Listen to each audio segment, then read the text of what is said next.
Okay, folks, we're going to go ahead and get started.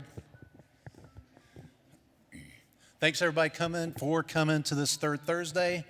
My name's Jody Thompson. I work with K-State Extension. I'd like to shout out before we do anything else to a couple of folks in the back running our media and events back there. And over here in this back corner, that's the part of the Forestry and Natural Resources team. Also a couple of folks out there to the front. We do a lot of different things related to habitat management, land management of all types. If you haven't been to a Third Thursday event before, what Third Thursday is I think it's, Edwin, correct me if I'm wrong, it's every month except January or every month except December, they put on a program just like this. It's free. It's middle of the morning to middle of the afternoon program on different content. You're going to see an agenda on most of the tables, and on the one side of that, it's going to give you the third Thursdays for the rest of the year, or at least for several months coming. On different, it's mostly ag-based content, but we try to do a little bit of natural resource stuff. Like today's event is predominantly about natural resources. We try to keep it largely on the land management side of things, so we've got a good bunch of very experienced folks talking. A little bit of housekeeping stuff. We're going to have lunch at noon. It is free. Maybe you didn't know about that. Surprise, right? So hang around. I have no idea what's on the menu. Sorry for that. What else do I need to cover? Bathrooms are down this hall on the other side of that wall. We've checked them. They're stocked. They're functioning. Apologies, we don't have coffee. Please come and go in and out of the room as you want. Probably should have covered this with the speakers. We encourage you to ask questions that you need to ask when you need to ask them, unless they direct you differently. You know, we give these presentations and these trainings at different events, and, you know, we have to, you know, make it for a broad audience sometimes, or talk about general trends and questions we get. But if we don't cover something specific you need, please ask. Also, we built in breaks after every single talk. That's going to give you time to interact and talk to who you need to. You'll see we really just have 4 topics today, but it's on good stuff. Where did Edwin go? Edwin's going to be back in a second. He's going to mention something about a beef cattle meeting that's coming up. I'm going to go ahead and mention it since he's not in the room.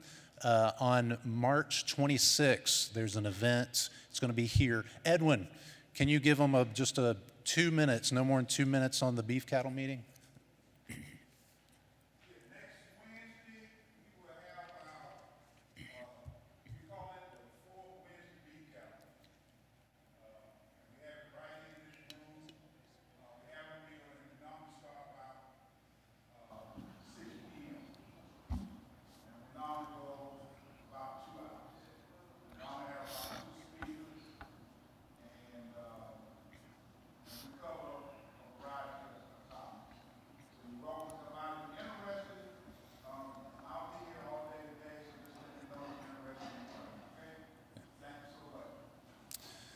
Just one more point I want to make before we actually get into the content. All of us who are speaking, many of us in this room, we're technical guidance professionals, whether we work for a state agency or cooperative extension. So part of our job is to give you the help you need, or to find the people who can give you to answer those questions. That's right, fellas, right? So I'm not just making that up. We're all tax funded, and I'm a strong believer in using tax dollars wisely.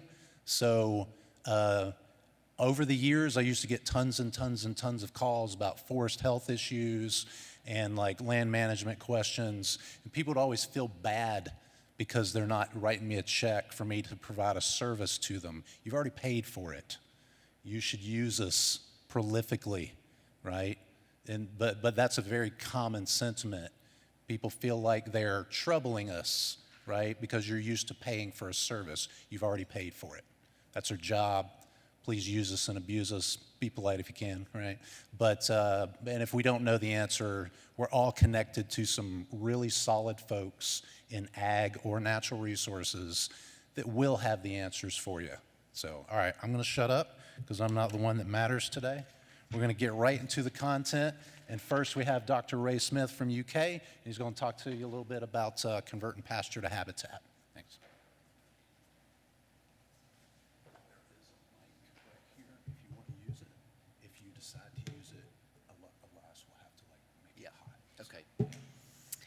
Good to be here with you today.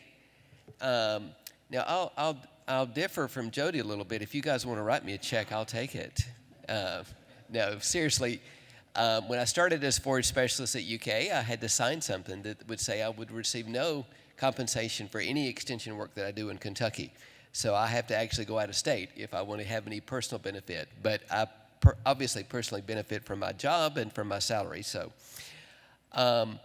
again, as Jody said, I'm Ray Smith. I'm a forage specialist or forage extension specialist at University of Kentucky. A lot of my work is involved with helping county agents and talking at producer meetings like this. I have a fair bit of background in native grass work, though a lot of my day-to-day work would be more just general pasture management, hay management. I'll be talking at a hay management meeting tonight in Bracken County. But I've been here in Kentucky for 20 years, and we've done several things and also work with Fish and Wildlife on native grass establishment for forage and for habitat.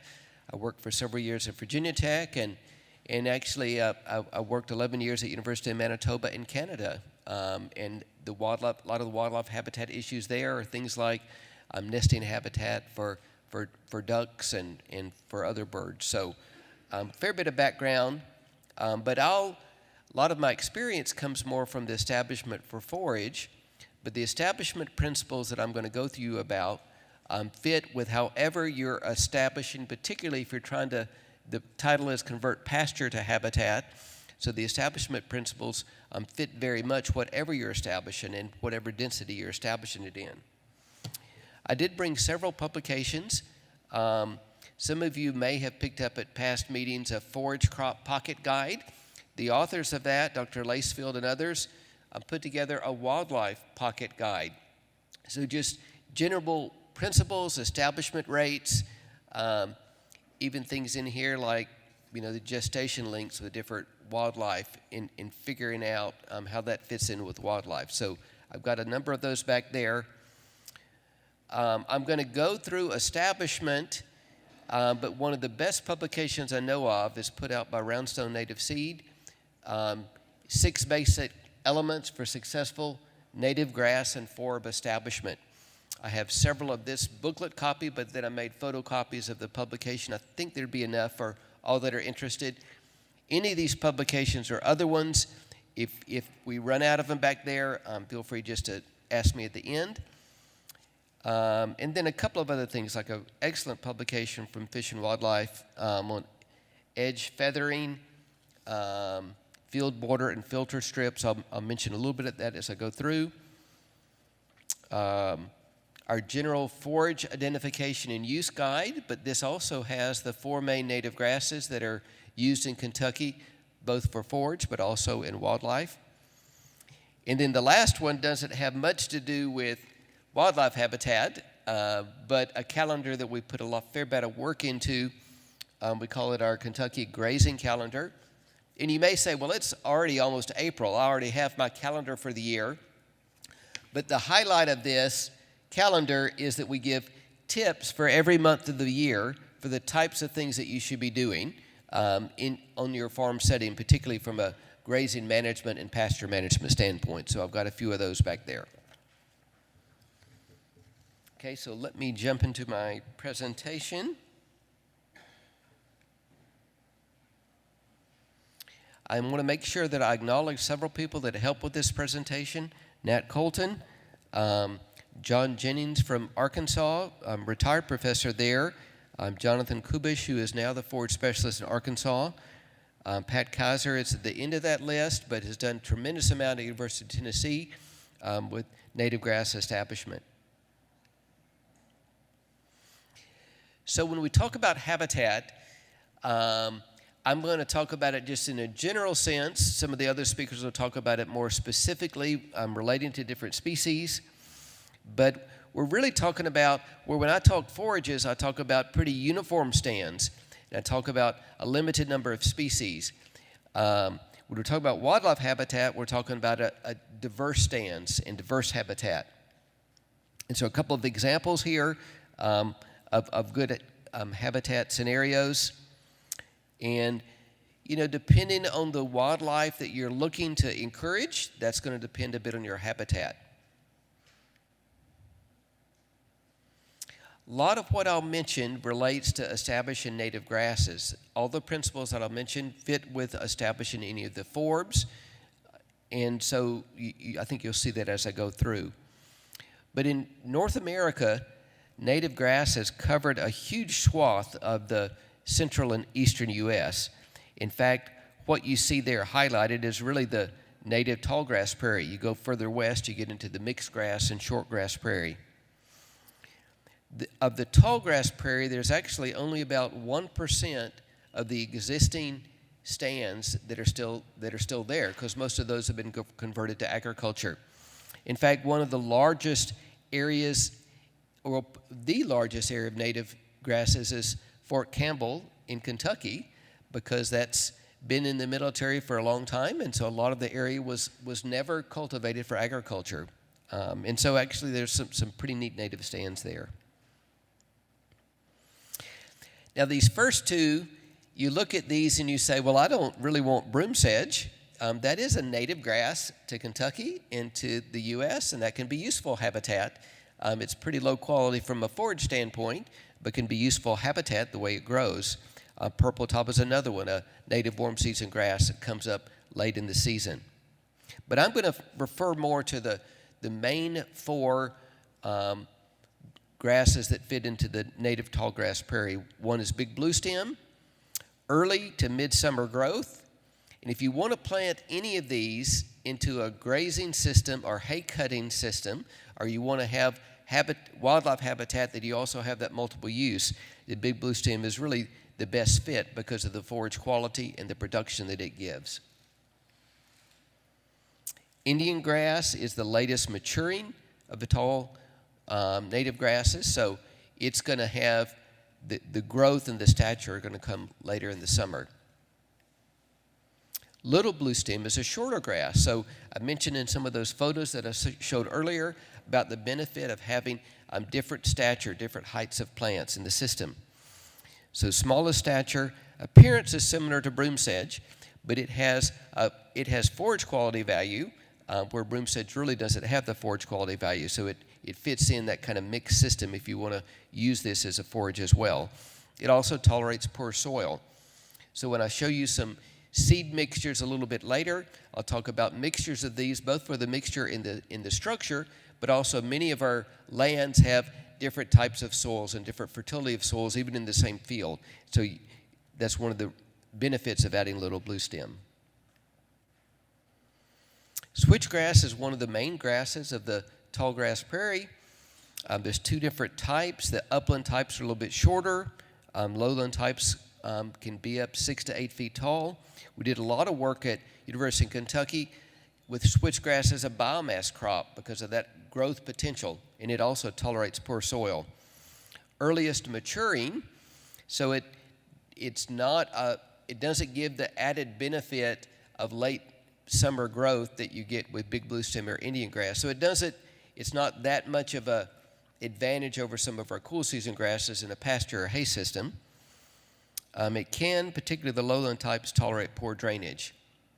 This is about all I'm going to mention with switchgrass. I know a lot about it, but in a wildlife setting, it can often get too thick. It can often be difficult for the animals to move through it, for quail to move through that. I've got a one-page publication in the back about where we've found good nesting habitat within switchgrass, but if your goal is to establish habitat, then switchgrass, you'd go at either a very low seeding rate in a mixture or like I say, none at all because of that fact that it could become so thick. Now, the main body of my presentation is I'm going to take you through two examples of where in Arkansas they establish native grasses into pasture settings.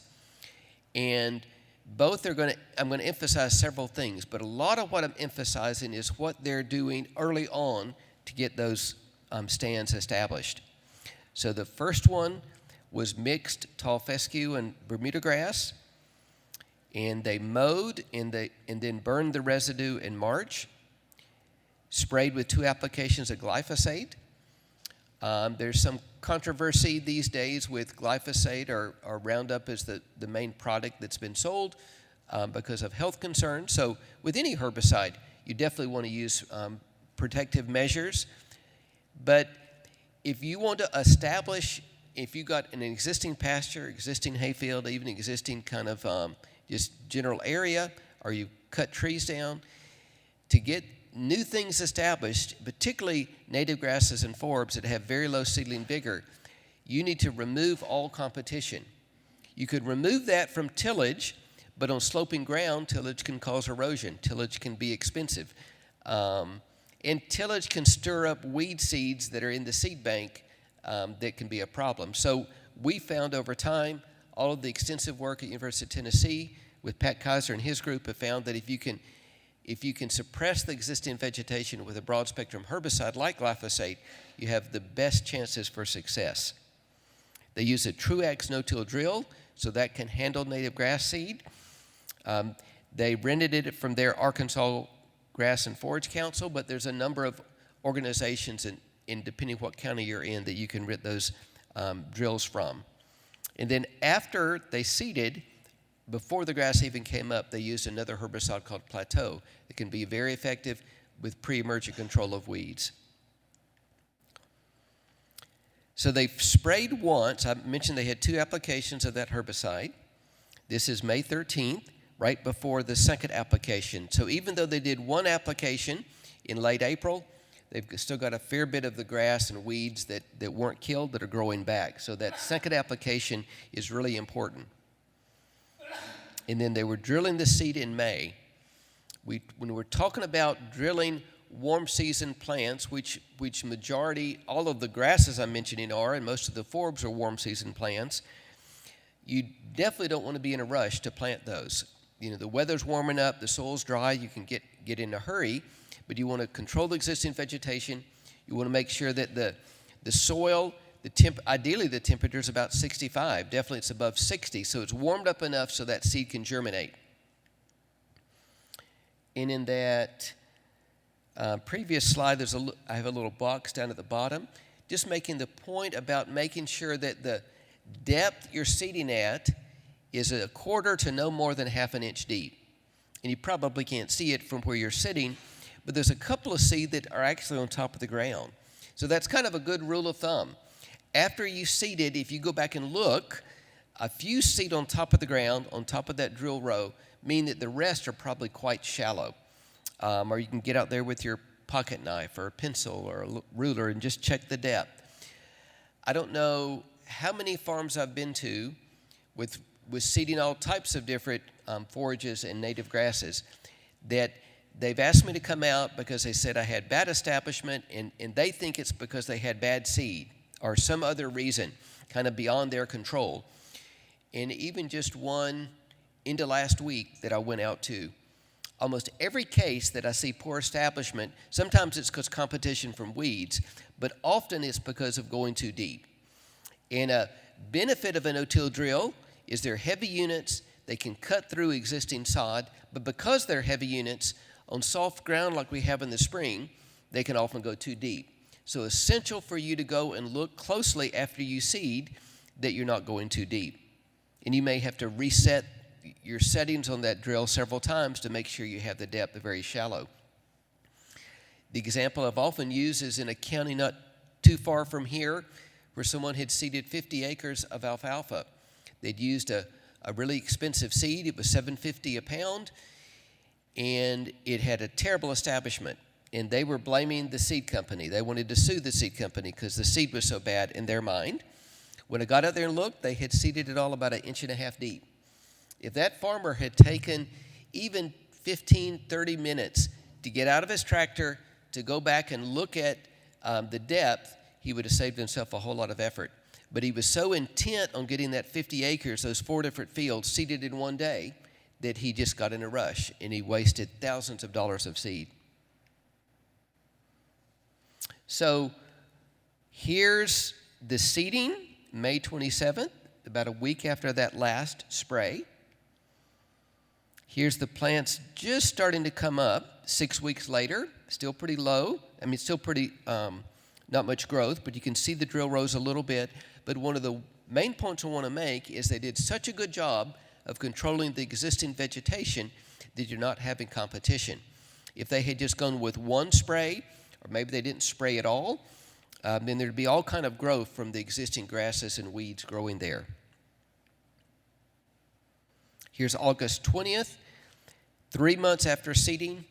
Many people have told me, and we've actually experienced with some of our seedings that we got in a hurry and didn't control the existing vegetation. They'll say that, well, you're not going to get a native grass stand established in the first year. It's going to be 2 or 3 years, and you're going to have all kind of weed issues and things like that. But if you can control that existing vegetation, the majority of what's there when you're looking there 3 months later are the native grasses that were planted.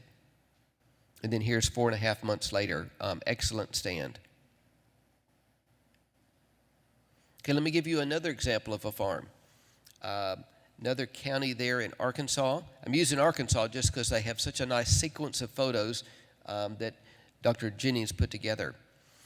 They've got Bahia grass, Bermuda grass, fescue. We don't have Bahia grass here in Kentucky, but my main point is the Bahia and the Bermuda are very persistent grasses. It's kind of like we might talk about Johnson grass being hard to get rid of. So they burned the residue with fire in late winter, and then they had 3 applications of glyphosate, 2 quarts each time. They wanted to make sure that they had controlled that existing vegetation. One of the principles that's talked about in this little booklet from Roundstone Native Seed is that even a spray on that pasture in the late fall, in late October, early November, so that vegetation gets knocked back going into the winter, is able to break down, the sod is able to break down some over winter. If you're on ground that's not really sloping, that can be a real benefit, and then go in with subsequent applications in the spring. So 3 applications. Again, they used a Truex no-till drill, and they sprayed Plateau immediately after planting to control some of the weeds that were going to be coming up before the native grasses. One other disadvantage to switchgrass is it's not tolerant to that herbicide Plateau that can be a very useful post-emergent or pre-emergent or post-emergent herbicide. So here's May 2nd, before their 3rd application of the glyphosate. May 13th, and they sprayed, this is after that 3rd spraying, where they're going in there and seeding. You see very good control of existing vegetation. June 16th, just a couple of weeks after seeding, you can still see the rows. The grasses are just getting started. Many of these grasses are going to take a week, 2 weeks, even 3 weeks to germinate. But if we move to July 22nd, you can definitely see the drill rows. There's a few perennial weeds that are popping up, but here, July 22nd, a month and a half after they've seeded, we've still got, there's not the residue left because they've had enough time for that to break down, and they also had the burning back in late winter. So very little competition for those grasses. Again, a few more weeds growing, but most of the area, 90-95% of the area, we don't have competition for those grasses here month and a half after planting. And in another couple of weeks, a few more weeds, but the grasses are becoming even more well-established. Native grasses, because they're long-lived, if you get a good stand, then for you to have a stand 10 years, 20 years, 30 years, kind of forever, that's where they are in their natural habitat if you manage them correctly. But they spend a lot of their early growth stages in getting a good root system. That's part of why they live so long, is they've got a good root system. But you've got to be patient during that early stages. So another month, 3 months after planting, so in just that last month of time, the grasses have those root systems and they're able to take off and have tremendous growth. And an almost perfect stand here. In again, another month in early October. A key thing with native grasses is to make sure during that, in fact, not just the establishment year, but any year that you have those, if you're using those for also a hay cutting or grazing, that once you get to mid-August, early September, you're not utilizing that, you're not removing that vegetation, or if any grazing, it's very light grazing, so that they have some size built up going into winter, so they're going to survive the winter, come back strong the following spring. Now, the numbers are a bit small here, but my main point is that all of this that we're talking about doing, you can get some pretty good prices built up. These different locations, I showed you the last two, the Cleburne and Faulkner counties, $4,000, $3,300 for 10 acres. So in essence, $400 per acre, $330 per acre. The first location I didn't show you, they used tillage, so that added some. So you're not talking about a cheap price for establishment. You can change this a little bit based on what herbicides you use, but you're pretty well, this is pretty average numbers to use with establishment of native grasses or forbs. There's a number of cost share programs, both local and through the NRCS. So I often encourage people, check into some of those cost share programs. That can be a great benefit to reduce some of this establishment cost. So let me summarize several things, and then I want to go into a little bit more specific. You've got a high seed and weed control cost. There's really no way to get around that. You might say, well, I'm going to avoid that by not using that herbicide. Or I'm going to buy seed on the internet. Right now, a number of these native grasses the price per pound is like $18 a pound. That seems incredible, but it's really hard to produce seed. It's not like a tall fescue that producers in Oregon can get 1,000, 1,500 pounds per acre. These grasses like Roundstone and other companies, they might sometimes only get 100 pounds per acre in seed production. And you're planting 10 pounds per acre. So the cost is just there. Again, you can't get around that. Site prep and weed control are critical. Hopefully you saw that. I didn't give you a bad example of where things didn't establish, but hopefully you could see the importance of that site prep and weed control. Planting depth, I mentioned 1/4 to 1/2 inch. Really, you just want to make sure that the seed is covered with soil. And quality seed, buying seed that doesn't have a lot of weed seed, seed that's cleaned properly so it's not as chaffy as it can be. And then stands can be established in one season with good conditions and management. John Seymour is the president now of Roundstone, and they're in Kentucky. They're one of the largest growers and marketers of native seed and native forbs within the eastern U.S. So I mentioned them a lot. They're not the only ones to go with, but they just do a really good job and have really high quality seed. John mentioned the other day, he said when we first got started, and they started actually hand collecting seed out from properties 30 years ago. But when they first got started, he said we would often, maybe we'd do one spray, maybe we would do tillage, but we would put seed out with a hope and a prayer. Hopefully it'll work. And he said we've learned that if we don't do that site prep early on, or that if we do that site prep early on, then our chance for good establishment success is 95%. Now I'm going to take you through, once a stand is established, you've converted that pasture to native grasses, what you need to do after the establishment happens. So during that first year, it's critical control competition from weeds. If you've seeded just a native grass or a native grass mixture, there's herbicides like 2,4-D you could use.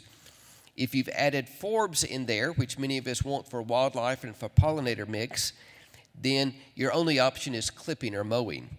So starting when the seedlings are just 6 to 8 weeks old, that if you can mow, and mow high, you don't want to be hurting your grass or your forbs that you've established, but that can knock back that weed competition.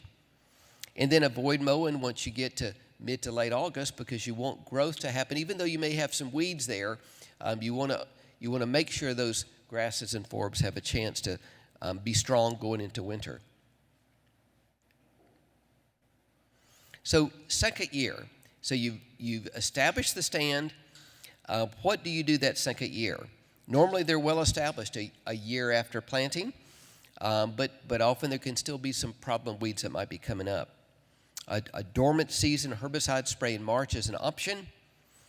In April and May, clipping to reduce weed competition. So if you've got a lot of weeds coming up, but not mowing close to the ground, because you want to make sure that those native grasses and forbs have that leaf area, have that vegetation present there that they're able to grow well.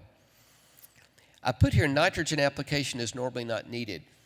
Nitrogen applications are almost never needed when we're talking about planting native grasses and native forbs.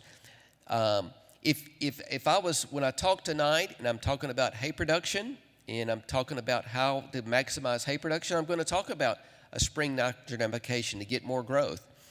But if you put nitrogen, particularly a high rate, on this native grass stand or native forb stand, the native grasses, they're adapted not to need extra nitrogen. They've been here for thousands of years. So nitrogen's just going to help the weeds, just going to help maybe the tall fescue that's still surviving. So the only time I would ever say a nitrogen application would be maybe a native grass stand that maybe you're taking a hay cutting off of it, and then you're also looking at it for the wildlife benefit, but normally not needed, and particularly not needed, I forgot to say this, when you're establishing. The fact that the native grasses in those photos I showed you established so well, a lot of that was because they didn't add nitrogen like you would use with a normal forage, so that it wasn't encouraging the weeds. Okay, again, looking a little bit longer term, you're going to need some occasional disturbance, particularly if you're trying to keep the trees out. I'm going to mention it a little bit. There's a benefit of trees, particularly around the edge of the forest, but to keep trees from coming up in the stand, then maybe that's a dormant season mowing every 2 to 3 years, maybe a light disking. An excellent thing if you're able to do this or work with local conservation people to do this, help you with this, is prescribed fire. Native grasses adapted in the central and eastern U.S. to fire every number of years. That's part of what knocked back the trees. That's why we had the grasslands. The whole eastern U.S., the dominant vegetation is forest, so without fires occasionally, then trees are going to come back. You might not be able to burn, so then that's where the mowing or the disking could be another alternative. Now, I'm talking about converting pasture to wildlife habitat. So a lot of the photos that I showed you earlier was where people were their main goal was to get a good stand of native grasses that they could have for forage use and wildlife habitat. So I'm going to change some of the advice that I mentioned earlier, because if you're trying to get a pollinator strip or you're trying to get wildlife habitat, you don't want a really thick stand of grasses. You want areas that the animals are able to move through, that the quail can move through and they can nest. So the grasses, the big blue stem Indian grass, little blue stem, and another one called Psilotes grama, they're still in there, but they're at actually very low rates. In the forage stands, we're talking about 10 pounds of grasses in a mixture. And just for wildlife habitat, and particularly with pollinators, we're talking about 3/4 of a pound of big blue stem and Indian grass and 2 pounds of little blue stem. So we're talking about 3 or 4 pounds of the native grass, and then we're talking about adding forbs. This is for a project we have that we call Grassland Partnership with the University of Tennessee, and we're recommending 6.5 pounds of different regionally adapted forbs. A couple of those that have really good establishment vigor. And I'll give you, in fact, I think the next slide is showing, this is a slide of the website of Roundstone Native Seed. So if you say, well, what exact mixture should I plant? What forbs should I choose? There's 50 to choose from. So the best thing is to go with the seed company you're working with or fish and wildlife people that you know and say, what do you recommend? What are ones that form a good mixture? And so Roundstone and other companies would have similar. They have different mixtures that you can use. If you decide or you feel like you would be a benefit to use the Plateau herbicide, then there are some of the forbs or broadleaf plants that can tolerate the Plateau herbicide. So you'd want to make sure that you ask for forbs that have tolerance to that herbicide. And then they've got a number of different mixtures, or you can get them to make a custom mixture for you. Now, the last thing I want to mention, you may have seen those prices. You may have seen all of that effort and said, that sounds like a whole lot of effort. I'd like to improve habitat, but I don't really want to spend all that money. There's a great publication from Kentucky Fish and Wildlife, and I've got that and another one on the back there called Edge Feathering. So just taking your existing farm and existing wooded area around your pasture or other fields and doing some simple modifications. So a couple of highlights from this publication. And you see there on the left, in most natural situations, the edge consists of a gradual transition from one habitat type to another over some horizontal distance. That's what happens in nature. So edges are a mixture of plants and animals that two or more habitats joining together. Now, in our typical hayfield or typical pasture, we go right to the edge of the forest. So we don't really have that edge effect or that transition effect. And if you want to encourage wildlife, you want to make sure that there's a gradual transition with the vegetation in that edge. Abrupt edge has little width, making wildlife that nest there more susceptible to predation and to nest parasitism. So if we want to encourage wildlife habitat, we don't want to have a clean edge, that solid edge like we would have in a typical field. And so there's just several really nice examples in this publication of edge feathering by planting, where the principles that I talked about earlier, you've got the forest there, the unthinned forest down at the bottom, but that zone 1 and zone 2, you're knocking out the existing vegetation with the herbicides like I talked, and planting native grasses, and maybe even planting some shrubs, maybe even planting some trees like crabapple or plum. But so you see that edge effect happening, that transition. Now you may the very simplest thing is not even to plant anything. You're going to provide that diverse edge and that edge feathering by thinning. So the first zone there at the top, so the forest covered the whole slide. The first zone, you're going to remove 75% of the canopy. The second zone there in the middle, 50% of the canopy. The last one, you're just going to remove a few trees, maybe some good timber trees. And then you've got the unthinned forest. And so you're going to let the natural vegetation effect give you that edge transition. And then the last one, and this may be what's appropriate for many of us, is maybe there's some combination of thinning, of planting, of allowing natural revegetation, moving up to that original forest edge, and then doing some thinning. So my main take home is if you're wanting to establish something from scratch, you've got an existing pasture, my title was Pasture to Wildlife Habitat, then there's a fair bit of effort involved in doing that. There'd be, in my mind, it'd be a total waste of money just to buy some native grass seed or forb seed and just go into an existing pasture and just drill in there. Even if you graze it close. If I was talking to you about establishing clover in a pasture, then I would talk about grazing close, in frost seeding, throwing the clover seed on top of the ground, or drilling it in March. And that can work really well with the amount of the seedling vigor of clover. But with native grasses, that almost never works.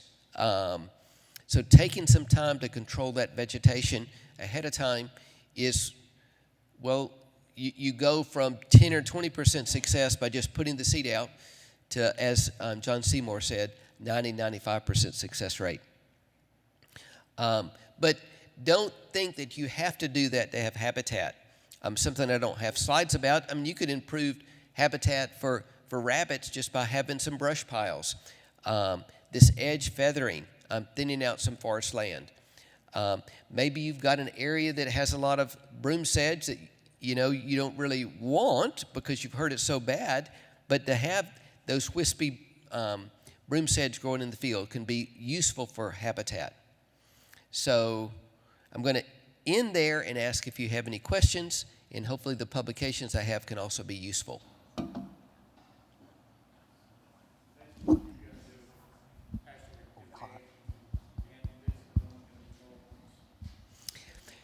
So it all depends on the species. One of the real advantages to native grasses is that you can take a hay cutting into June, and a lot of the nesting birds are gone, so you can still get that hay cutting, maybe even 2 cuttings of hay, but still have the nesting habitat earlier. In a pasture setting, if you're using, which we would encourage you to use or almost required to use to keep the native grasses in the stand, use rotational grazing, then the wildlife habitat is not going to be perfect, but the animals will be able to adapt to you moving the animals around. You're not keeping them all in one place at one time. If anybody has a question, I'll bring the mic to you, just make sure everybody can hear, and also to make sure questions get on the recording. In Zone 1, would it be appropriate to mix up a brush pile with some native blackberries or some raspberries as a food source and just keep it mowed around that brush pile, but let that just grow? So I would say yes, definitely the brush pile and definitely the food sources. Does anyone from Fish and Wildlife have a little more experience with what would be good food sources for wildlife? Looking at this table here. Yeah, I can answer that. Yeah, any of your forb species, so like Ray mentioned, your broadleaf weeds are great food sources. Not only the vegetation from the leaves, but also a seed source in the winter months as well. So you mentioned black raspberry, that'd be a soft mass that's not necessarily going to be there in the winter months, but any species that's going to produce seed for throughout the year would be food sources. We got lots of time if y'all have more questions.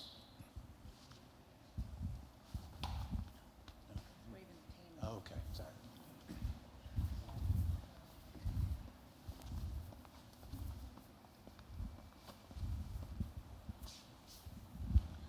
With having so many changes in our weather, dry years, wet years, hotter years, are there some that may be more sustainable with the change in weather, hotter weather, than what's normally been grown in Kentucky?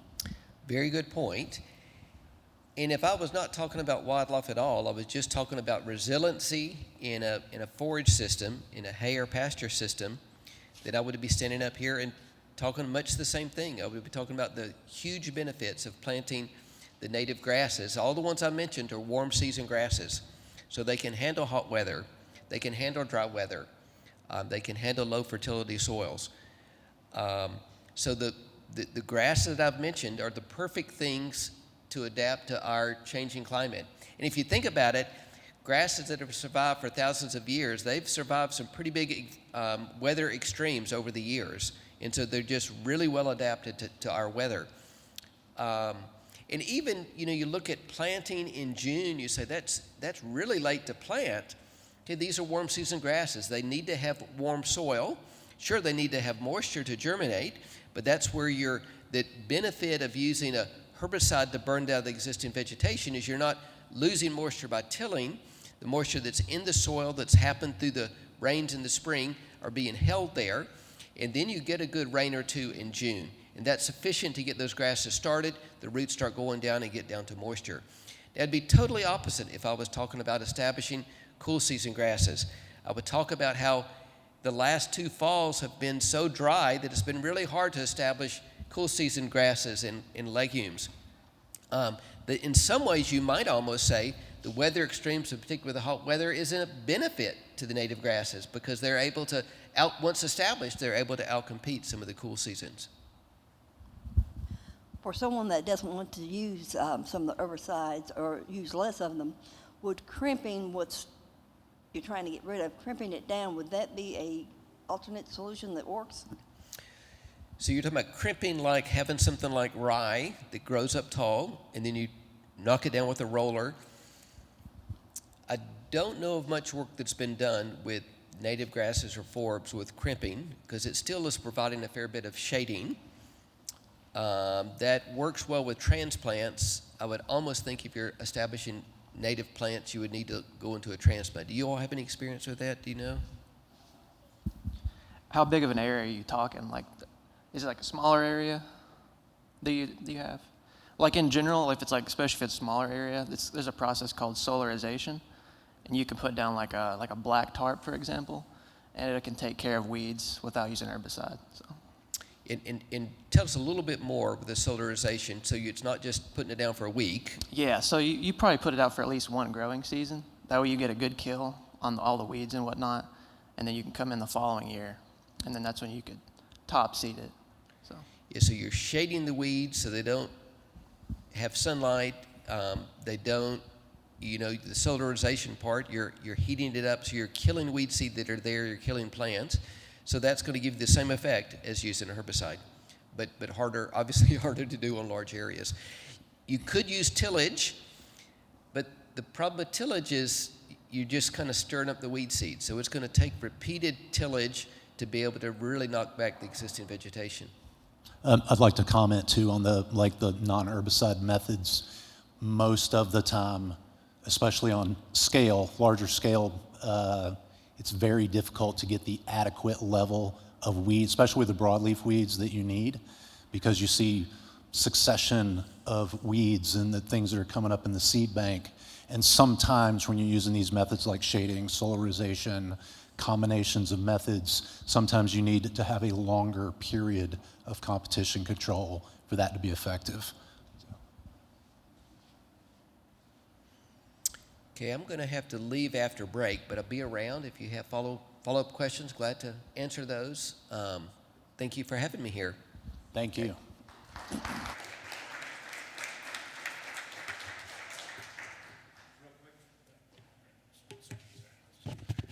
So let's take a break till about 11:15. Give you a long break. We've incorporated these breaks so that you can talk to folks. We got Department of Fish and Wildlife here. We have honeybees and native bees in the back. We have multiple folks on site that are, managing cattle. So please, if you have questions that you want to take advantage of your break, do that. And obviously, Dr. Smith, you said you're going to be around till after the break? Yes. Yeah. One thing, too, I want to plug on Kristen. Is it June 12th? June 12th here. We're going to do a pollinator habitat field day on another part of the farm. We've got an almost 3-acre experiment where we're putting these good and bad site prep methods next to each other, and you're going to be able to see it. We're kind of in the middle of it. We're about a year in. We planted, we seeded a little over 2 years, about a year and a half ago.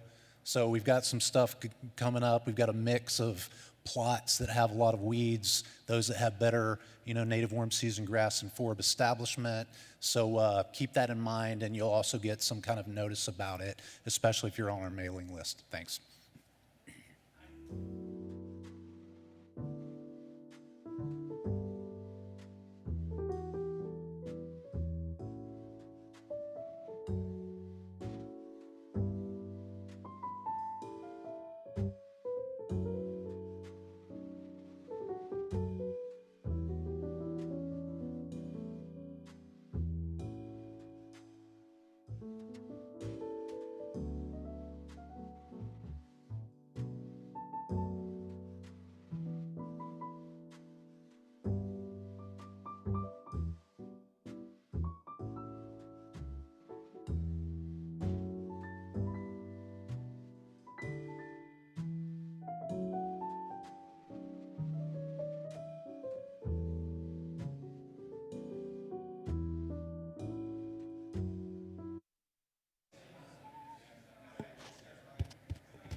All right, folks, y'all ready to get started again?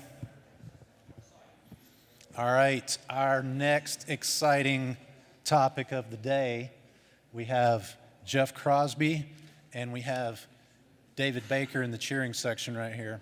And we're going to talk about farm pond management, and I'll get out of your way.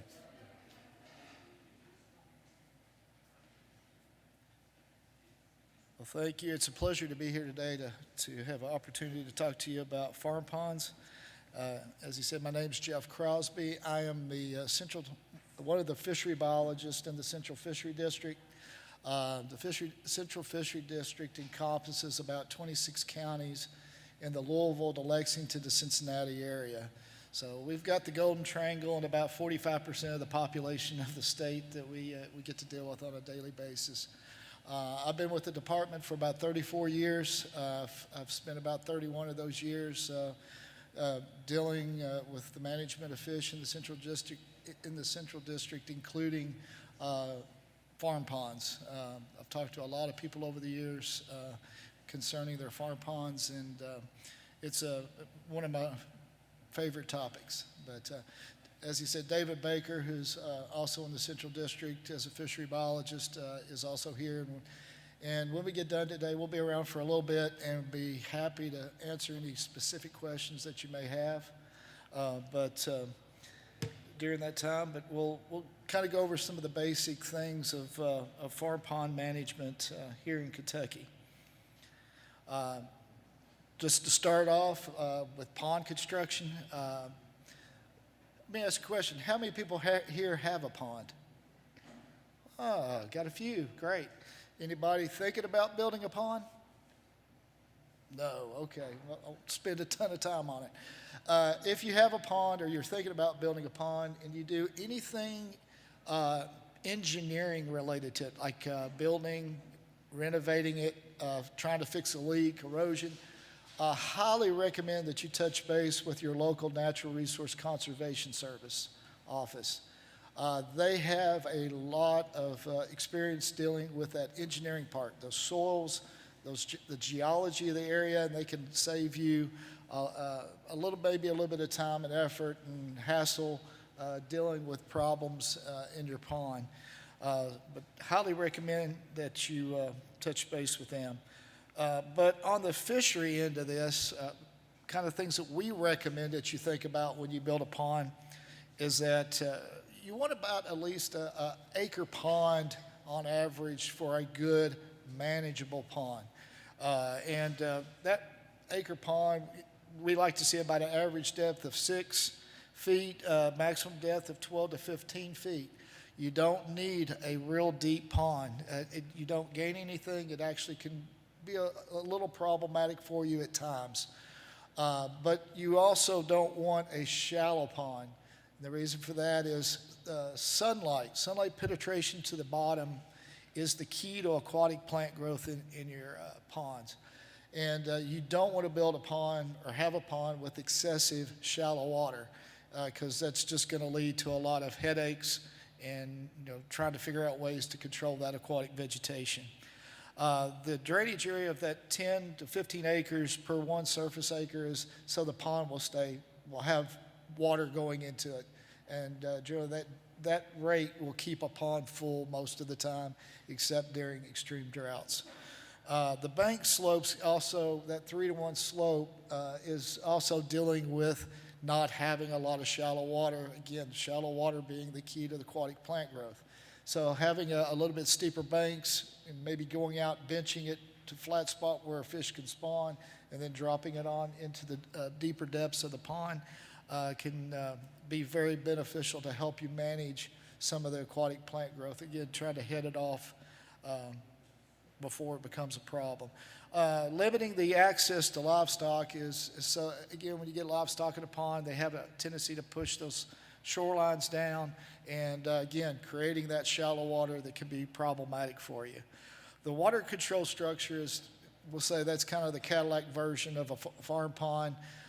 That's to allow you to manipulate water level at times. There's times in which a drawdown can be beneficial to maybe freeze out aquatic vegetation, but it also can be very effective in your fish management in that it crowds fish up, it puts your predators and your prey together, and it can at times be a management technique that can help you in the management of the fish in your pond. A lot of calls we get is, I've got a pond, what do I need to stock into it? And we have 4 fish that we recommend for ponds. The first 2 fish I show you are what we consider essential, necessary to stock in the farm pond.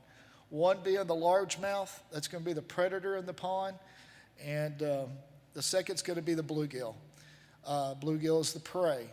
The management of the pond is that interaction between the bass and the bluegill.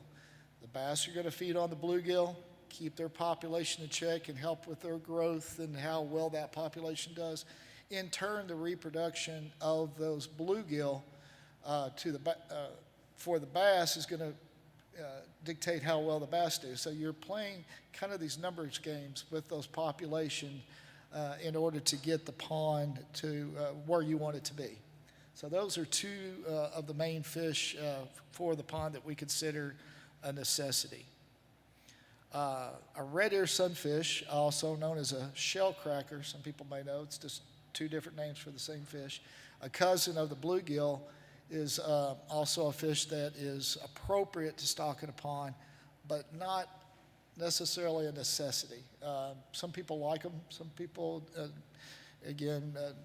wouldn't matter to them, so it's not a problem not to stock them. The interesting thing about this fish, I will say, is that hence the name shell cracker. They actually have these what's called pharyngeal teeth in the back of their throat that they use to crush shells. They actually feed on snails, and that can be important for you. For those, if you've gone to your pond and you've caught fish before that had little grubs in them, little black, yellow, white grubs in the flesh, those are called trematodes. They're a common parasite, and the vectors for that organism to live are fish, fish-eating birds, and snails. So this is a great fish to stock if you're dealing with that issue. They're not going to eliminate that trematode, that parasite that does show up, which is, again, that parasite is harmless to you. It's not a problem, but it's not very appetizing. I understand what we get calls about it. But this fish here can actually help you with that, in that they will feed on the snails in the pond. You reduce the snail population, then you can possibly reduce the occurrence of that snail or that parasite, basically, that white, yellow, black grub that does show up occasionally. So not a bad fish to stock. And last but not least is the channel cat. A lot of people love channel catfish in a farm pond. Not a problem to stock it, but also it's not a problem not to stock it. Don't necessarily consider it a necessity for the pond. But again, it's a nice bonus fish, and a lot of people love farm-raised catfish. Not a problem. But especially if you're starting with a new pond, stocking rates, so what do I need to stock? And these are the rates in which we recommend, 120 bass per acre. What you're looking for is about a 4-to-1 ratio of bluegill to largemouth bass. I know it's not quite exactly, but you can go with 400 bluegill per acre, 100 to 120 bass per acre, and that gets you off to a really good start. Channel catfish are at 50 fish per acre, and then the 40% means if you do stock the shell cracker, then what you're doing is you're taking that 400 that you're stocking for bluegill, and you're going to separate that into 60% bluegill and 40% red ear, which ends up being about 260, 140, or I'm sorry, 240, 160 on that stocking for those fish. The time out there, the thing about stocking your farm pond, what I will recommend is that when you stock any fish in your pond, You know, whether you're stocking for new or you're stocking some additional fish in your pond, you want to do it in the springtime or the fall. You want to do it when the water temperatures are running in the 60 to 75 range. You don't want to do it when it's real cold. You don't want to do it when it's real hot during the summer. You can run into hauling mortality during those that summer or winter times. And to protect that investment that you've paid for these fish, and these days they're not cheap. You want to get the best bang for your buck, so you want to do it in that springtime or that fall. If world is perfect, we'll say, we recommend that if you can stock your bluegill, your red ear, channel catfish in the fall, wait till the following spring to stock your bass. The reason for that is you want to establish that prey population. That's going to be your bluegill and red ear. That's what the bass are going to feed on.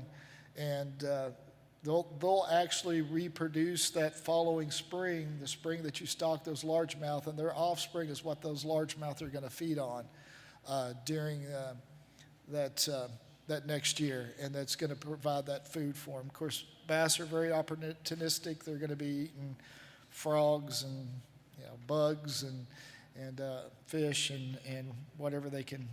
We've even found mice in them, but they're very opportunistic fish. But the other thing you need to know about stocking, after you've established your pond, after you've stocked bass, bluegill, red ear the first time, you should not have to stock them again unless you have an issue.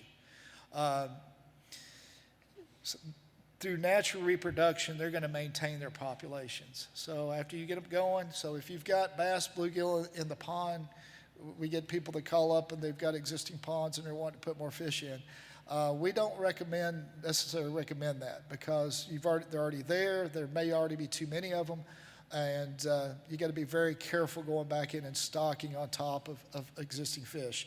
The exception to this rule is the channel cat. Channel cat, normally, the norm is they do not reproduce in a pond. So they are what we could consider a put, grow, and take fish.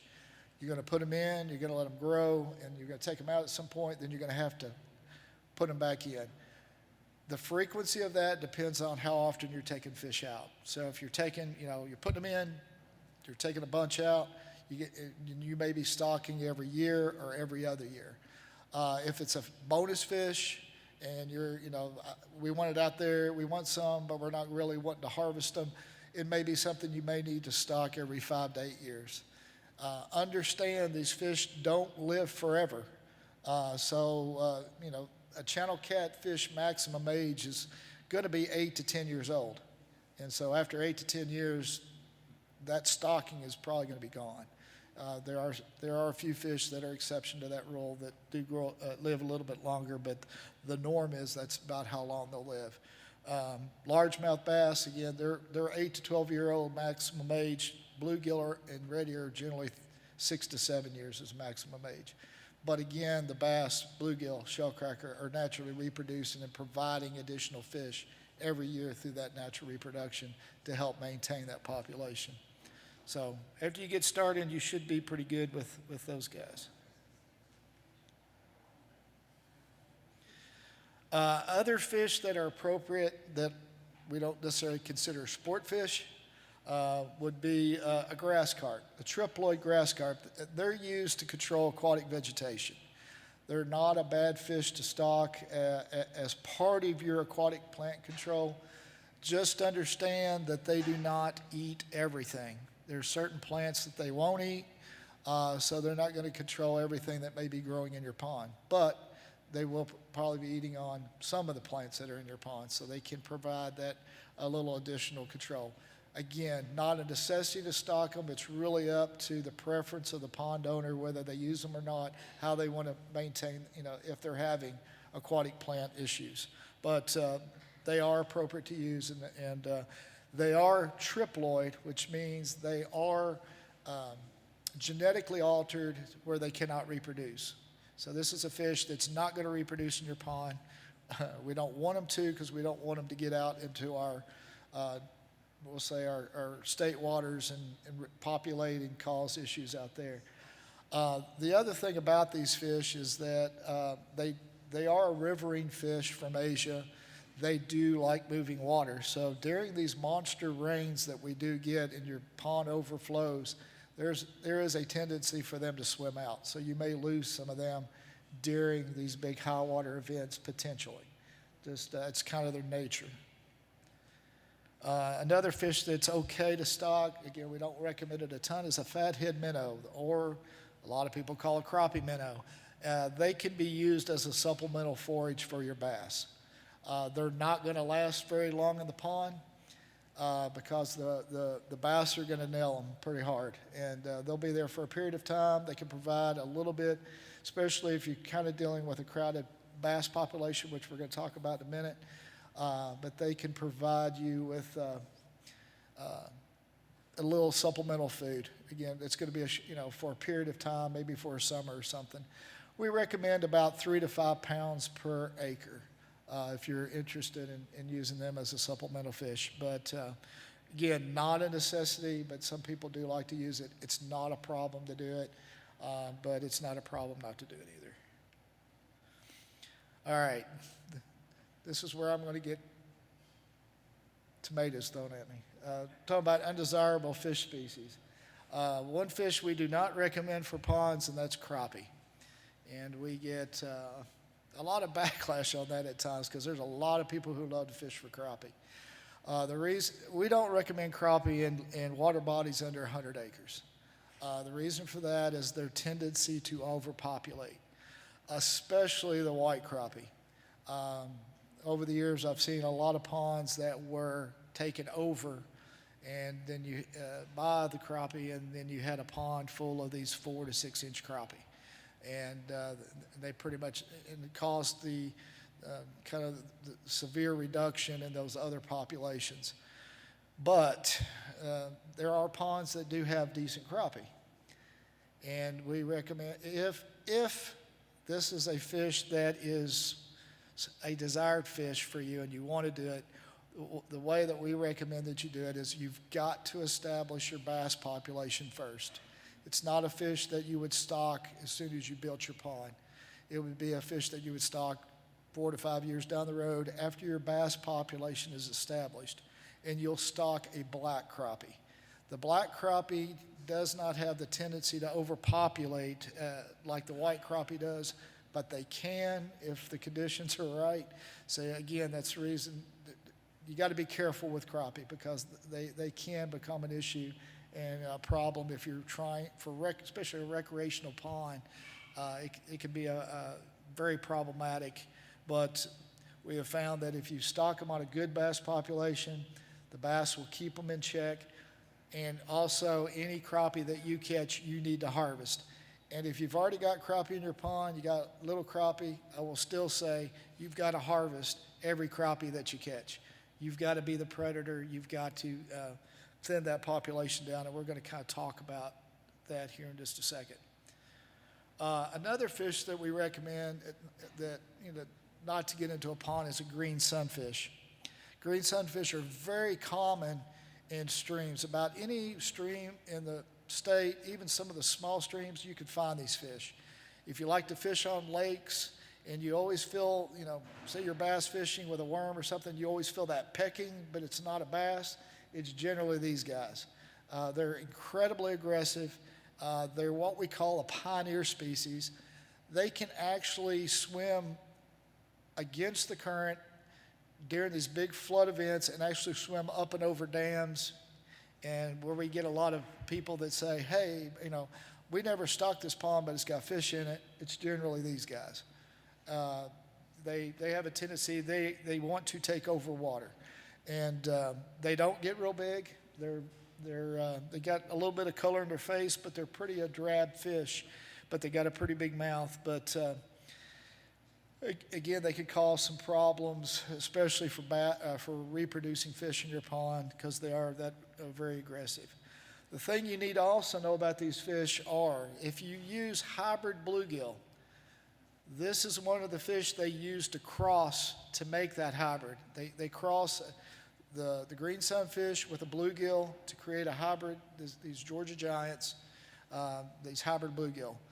And the hybrids they're great in certain situations. They can grow fast and they're easily caught, great for kids. But understand there is a potential. Hybrids are not sterile. A lot of times people talk about them being sterile. These fish are not sterile. They can, what we call back cross. And what that is they can reproduce, these hybrids can reproduce, and they can return to the parental fish, which is a bluegill and green sunfish.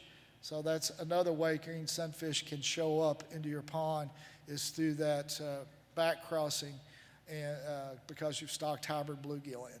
Just something to kind of be aware of. And in years past, if we went to a pond and saw that, we would generally recommend they kill the pond out and start again. That's very difficult to do these days because the chemical that we use, which is rotenone, is you can't get a hold of it anymore. They're not producing it, and it's federally restricted. So it's hard. So the regular citizen getting a hold of it, it's very difficult. So this day, trying to kill out a pond is very difficult. So if these get in, it's kind of an issue. Two other fish, common carp, bullheads. The reason that these fish are problematic in your pond is that they will keep your pond muddy. They feed on the bottom.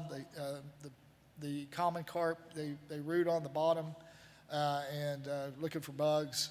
They keep the pond stirred up. They keep a lot of ponds that you see that stay muddy majority of the year probably have a carp population or a bullhead population. These are fish that are problem.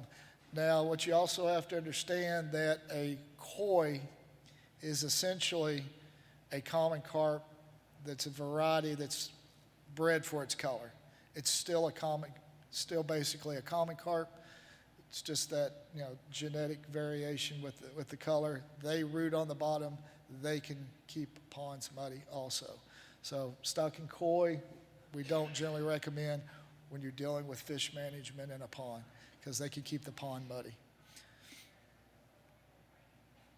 And finally, gizzard shad and golden shiners are two forage species that we do not recommend for ponds.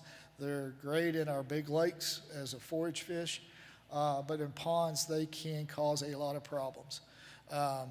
One particular problem is gizzard shad in a system, even in our lakes, can comprise 40 to 60% of the biomass of fish in that lake or pond. So they take up a lot of room, and so that by taking up that much room, that suppresses all your other fish numbers that can be in the pond, because your pond can only hold so much biomass. That's just the total weight of fish that pond can support.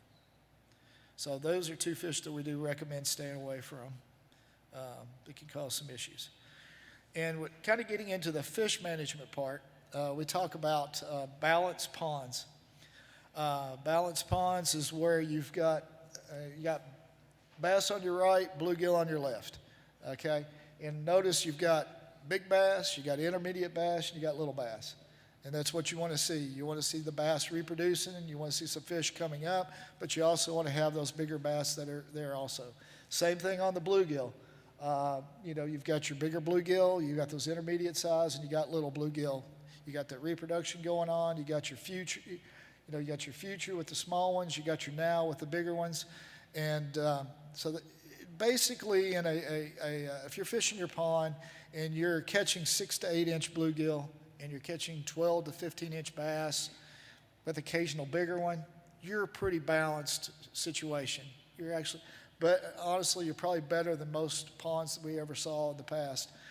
So that's a good place to be. The phone calls that I get are the next two. We get a lot when you start getting into bass crowded ponds. Now, if you're wanting to manage for hey, I'm a bluegill fisherman, I want to catch some bluegill on my pond and eat them on occasion. This is not a bad situation to be in. It's crowding up. Again, the bass are going to, in a nutshell, you're going to sacrifice numbers of fish to gain quality and size of those fish. So if you've got a bunch of bass in a pond and they're all 8 to 12 inches, they're small, they're skinny, and you can catch them every couple of casts, you can catch one. That's your bass crowded ponds. And you're not going to catch you're not going to see those bigger fish. There may be potentially one or two bigger ones that may have gotten through the bottleneck, but a lot of times these fish are, they're hungry.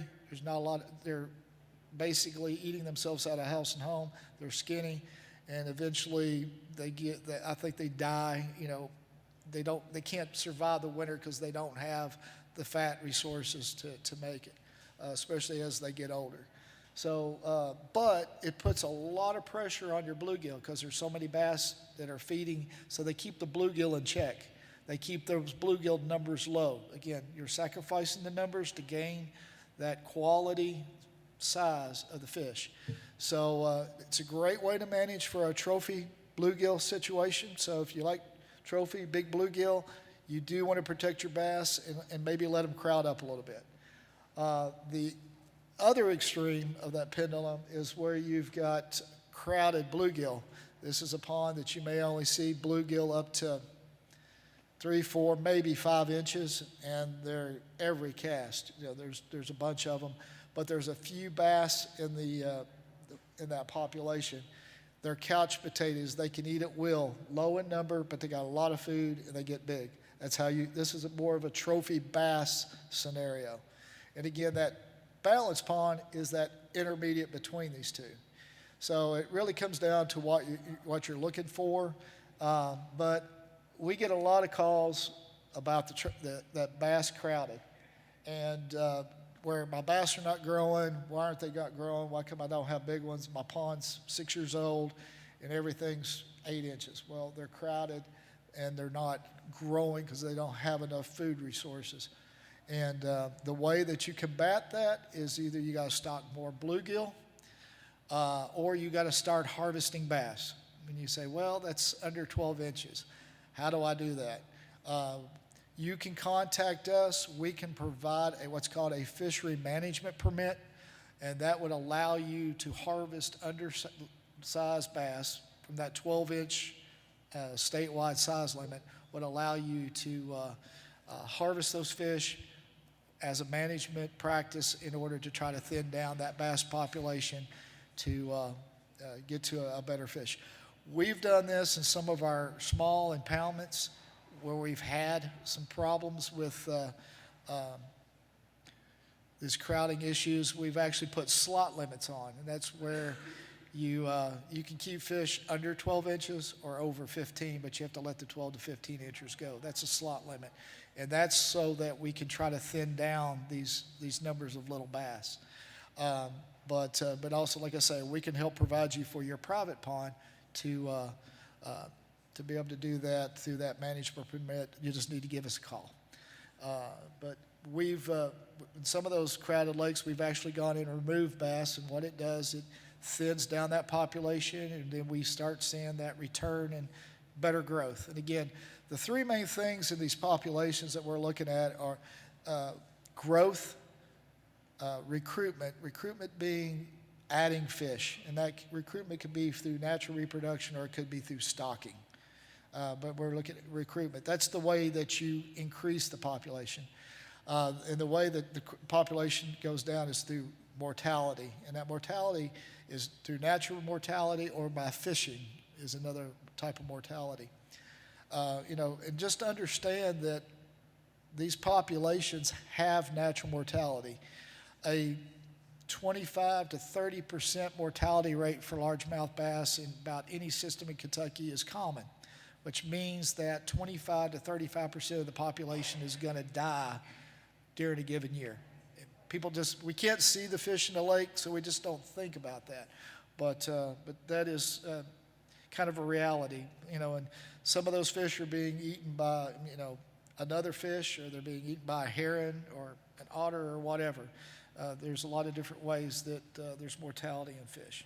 But again, these are very common scenarios that we run into. We get a lot of phone calls about. Just understand that these fish interact. And then trying to manage those numbers is what, again, we go back to that. That's the reason why I like the bass bluegill. The simpler you keep the system, meaning not adding a lot of different species to it, the easier it is to manage. And so if you got a pond that just has bass, bluegill, that, you're managing that interaction between the bass and bluegill. You start adding in crappie, you start adding in another fish, that's other interactions that, again, complicate the system. So I like systems that are fairly not very complicated. So, all right, but then we talk about harvesting a pond. Harvest is a management tool, and it's a tool that's not used as much these days as they probably was back, 30, 40, 50 years ago. It's not a problem to harvest some of the fish out of your pond. It can be healthy for your pond, and it can be helpful to your pond. But these are different rates that we have. I mean, you can harvest, for about every pound of bass you harvest, you need to harvest 4 to 5 pounds of bluegill. And you can harvest up to 15 to 25 pounds of bass per acre per year. So, these are just some basic, ways to, again, a portion of that production, like I say, can be removed, and it will be replaced through natural reproduction, every year. So that's the nice thing about these. This is something that's very renewable. So again, as we kind of talked earlier, the channel catfish is put, grow, and take. So again, they don't reproduce in the majority of ponds. So you can put them in if that's a fish you like.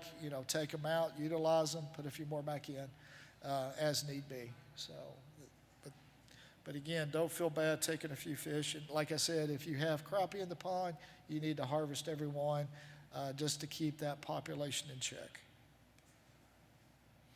All right, just some other information that may be really helpful for you. This is off our website. We do have a farm pond management page on the department's website. You can go fw.ky.gov is our main page, or just Google Kentucky Fish and Wildlife. When you get onto that, you can go up to that search box on the top right and type in farm pond, and there'll be some things that pop up, and you're going to look for managing your farm pond, and you'll click on that, and it'll bring you up to this page. This page right here actually has several things on it that may be of interest to you. I've tried to kind of come in. I'm not going to talk a ton about aquatic vegetation, other than the main thing for aquatic vegetation, if it's something you're dealing with, is getting the correct identification to the plant you're dealing with. Understand there's things out there that people may say, hey, I've got algae, but it's not algae. It's a duckweed or watermill, which is actually a plant. And the control measures of those are totally different in what you use, and also the cost of those herbicides that you may, or algicides that you may use. So there is a line right there that says, there's a guide, there's a section there that you can click on that gives you a guide to submitting photos to the department, to the different biologists, to help you identify what that plant is. It tells you how to take the pictures to make it easy for us to identify those plants. So if you're dealing with aquatic plants, highly recommend take a look at that, submit some pictures, let us look at it. What we do in turn is we'll look at those pictures and say, hey, you got filamentous algae, here are the control measures. And usually those are given by, if there's a physical control, like a dye or fertilizer, something that's more physical control, we'll give you that. If grass carp is appropriate, we'll let you know that. And then what chemicals, herbicides are appropriate for that. We'll provide, we'll send back to you, hey, this is what you got, and then these are what we recommend for you to use. So that's on this page, on this introductory page, and so highly recommend that you use it, especially if you're dealing with aquatic plants in your pond, because a lot of these herbicides nowadays are getting very expensive, and you want to make sure that you're getting the appropriate herbicide to take care of the problem that you've got, okay? And but I will also say is I'm pretty pro aquatic plants. They are beneficial to a point. They are habitat. and that's where it harbors insects and snails and stuff that these fish feed on, provides them cover. But there is a point that the vegetation can become problematic for you. Generally 25% coverage or more, we recommend that you start thinking about getting it under, getting some control on it. If it's totally, covering, then yeah, that's a problem. So, but that's on there with aquatic plants. We could spend a day talking about aquatic plants because there's a lot of information out there about that. The other two things on this page is at the bottom, those bottom two sentences. One, the second from the last sentence is there's a link to a PDF file for pond consultants. So if you want someone to come out and help you or somebody to work on your pond, come out and install an aeration system, whatever that you may be looking at, we have a list of consultants for the state, the services they provide. Great information there. The last sentence there is a link to the fish suppliers for the state. This is everybody who is certified to sell fish in the state. It's all the companies, in the species in which they sell. So it's a great way to find, if you're looking to buy fish for your pond, that's a great resource to find where you can get those fish from. So really good pay. And again, that is the introductory page to the website, which has a lot of information dealing from pond construction, stocking, harvesting, vegetation. There's a lot of information in there that can be very useful for a pond owner. All right, see, this is going to be kind of two last things to do. Real quick, stratification. Just a fancy word that means that a pond sets up 2 layers of water, okay? We deal with this a lot, especially during the summer months. During the summertime, ponds stratify. They set up 2 layers of water. That upper layer is warm, it's oxygenated, it's where the fish live. Then you've got a bottom layer, there's no oxygen, it's dead water, fish don't go down there much at all. And then you have what's called the boundary between the two is the thermocline. If you fish much, you've heard a lot of people talk about the thermocline. That's just a change in temperature because, again, that upper layer is warm, that bottom layer is cold. If you've ever swam in a pond and felt your feet cold, that's that bottom layer. So the reason that we talk about this is because during summer months, there's certain weather conditions that can happen, certain events that kind of hit at the wrong time that can, one, cause a depletion in that upper layer of oxygen. And what happens is there's a demand for oxygen in that top layer from the fish, from your aquatic vegetation, from your phytoplankton. If you have dying plants or whatever, there's a lot of things that utilize oxygen, and it can deplete that oxygen, which can lead to a fish kill. That's probably the more common. It's not a true turnover, and that's kind of where this is what's called a summer turnover. You've probably heard people talk about it. It's where those 2 layers mix. You do not want those 2 layers to mix during the summertime. It can happen by a windstorm. It can happen by extreme rains.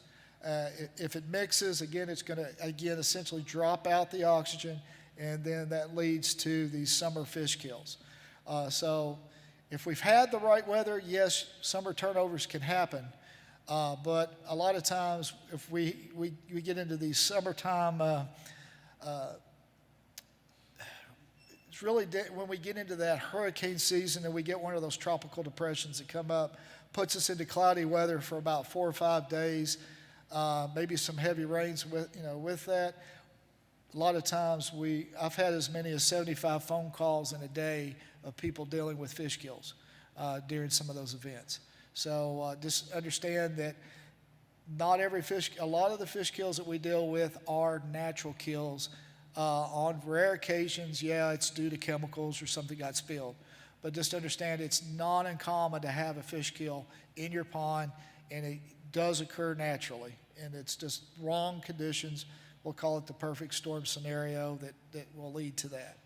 So generally, when you have a pond, you're going to deal with a fish kill at some point.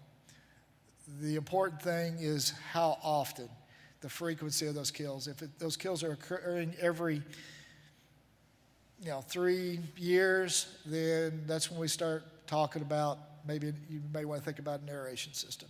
But if it's something that happens once every 10, 15, 20 years, restock a few fish and let it be. There's really not probably a need to do an aeration system. So, and that's kind of what this is. And that bottom, this left top is what's called a bottom diffuser. That bubbles up from the bottom. If you use this and you start it we recommend you start it in April, it will actually not allow the pond to stratify. That scenario I showed you, it will keep the pond turning over, and since it's turning over from the beginning, it's not problematic, and then you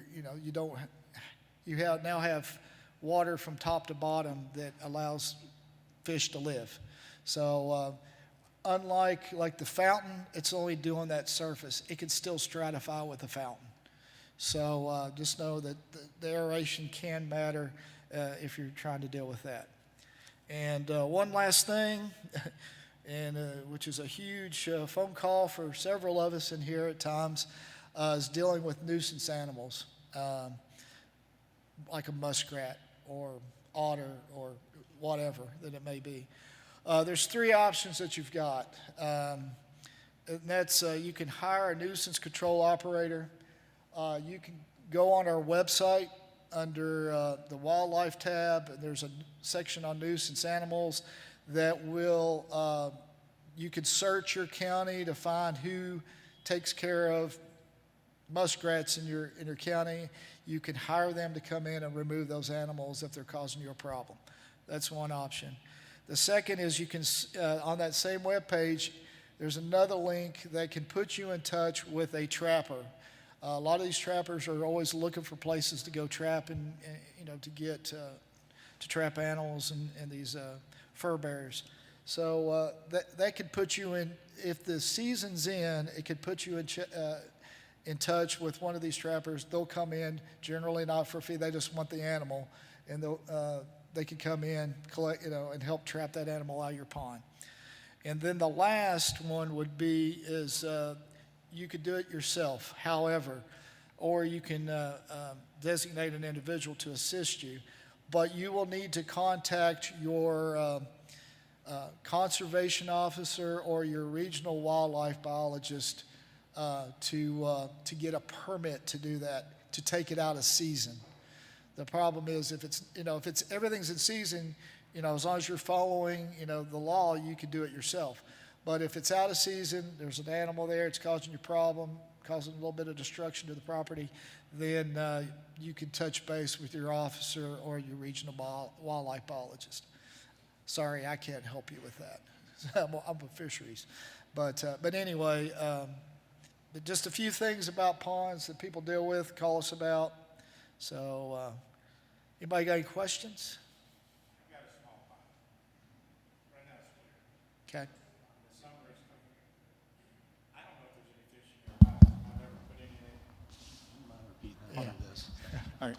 I've got a small pond, maybe a half an acre. I don't know if there's any fish in it or not. Right now, the top is clear. Right. In the summer, it's covered. Right. Would you recommend to put fish in it, or I would not recommend putting fish in it until you get that under control. More than what that is either duckweed or watermeal or both. And that can be very problematic for you because when you get that total coverage during the summer, that's no different than putting a trash bag over it. It's going to severely reduce the ability for that pond, for that oxygen, interaction, getting oxygen into the pond. And so, then you're probably going to have fish die if you stock it until you get that under control. If you get that under control, then yes, you could probably stock it. well, that's the reason I came is find out how to control it. But I'll take pictures and send it. Yeah, send it to me. If it, honestly, if it's duckweed watermeal, there's not a whole watermeal. There's not a lot of options. I'll just plug. Basically, you're looking for a Floridome product. Sonar, Avast, Spread Flow or different name brands like Roundup is for glyphosate. But you'll need to use that, either that or what Clippers, another one, and I think that's flumoxazine, and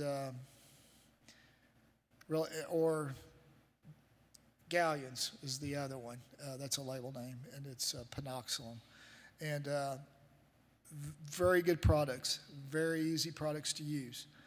They are they're the Cadillac version of aquatic herbicides.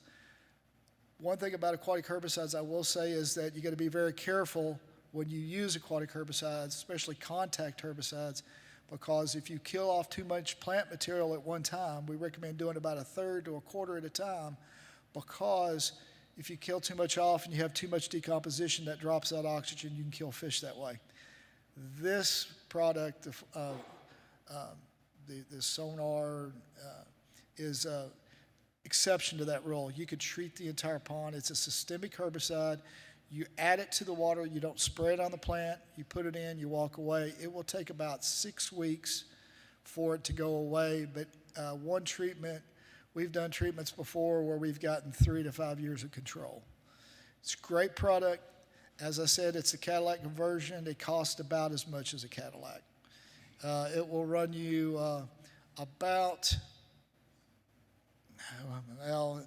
$1,000 a quart, and you need a quart per acre.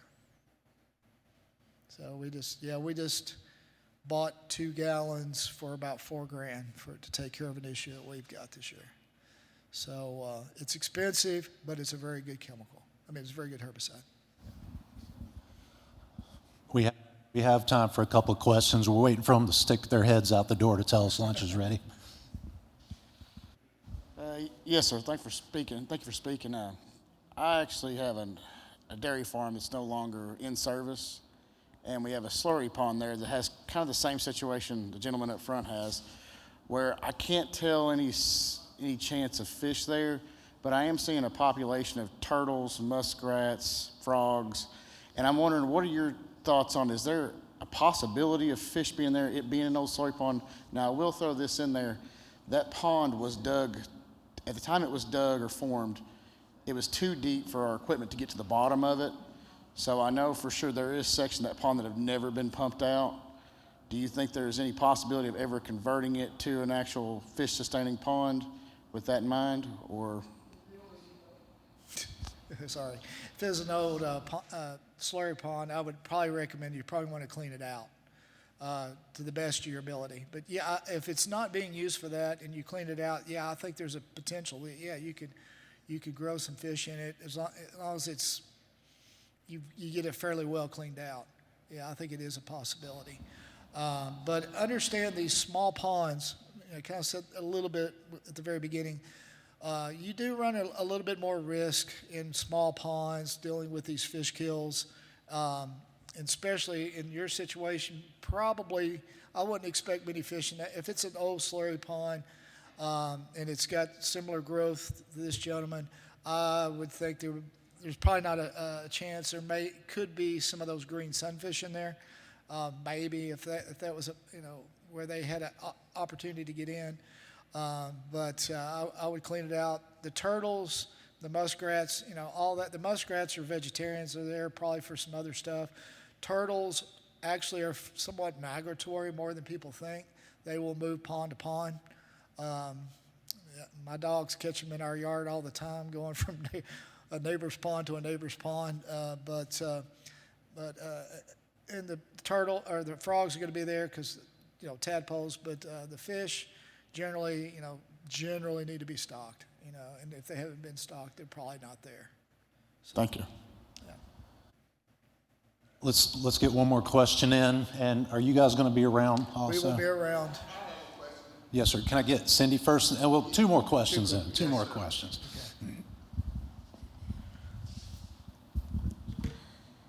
I'd like to have your opinion on this. I've been told that, you're going to build a pond, then you want to make sure you put bentonite clay around the sides of it.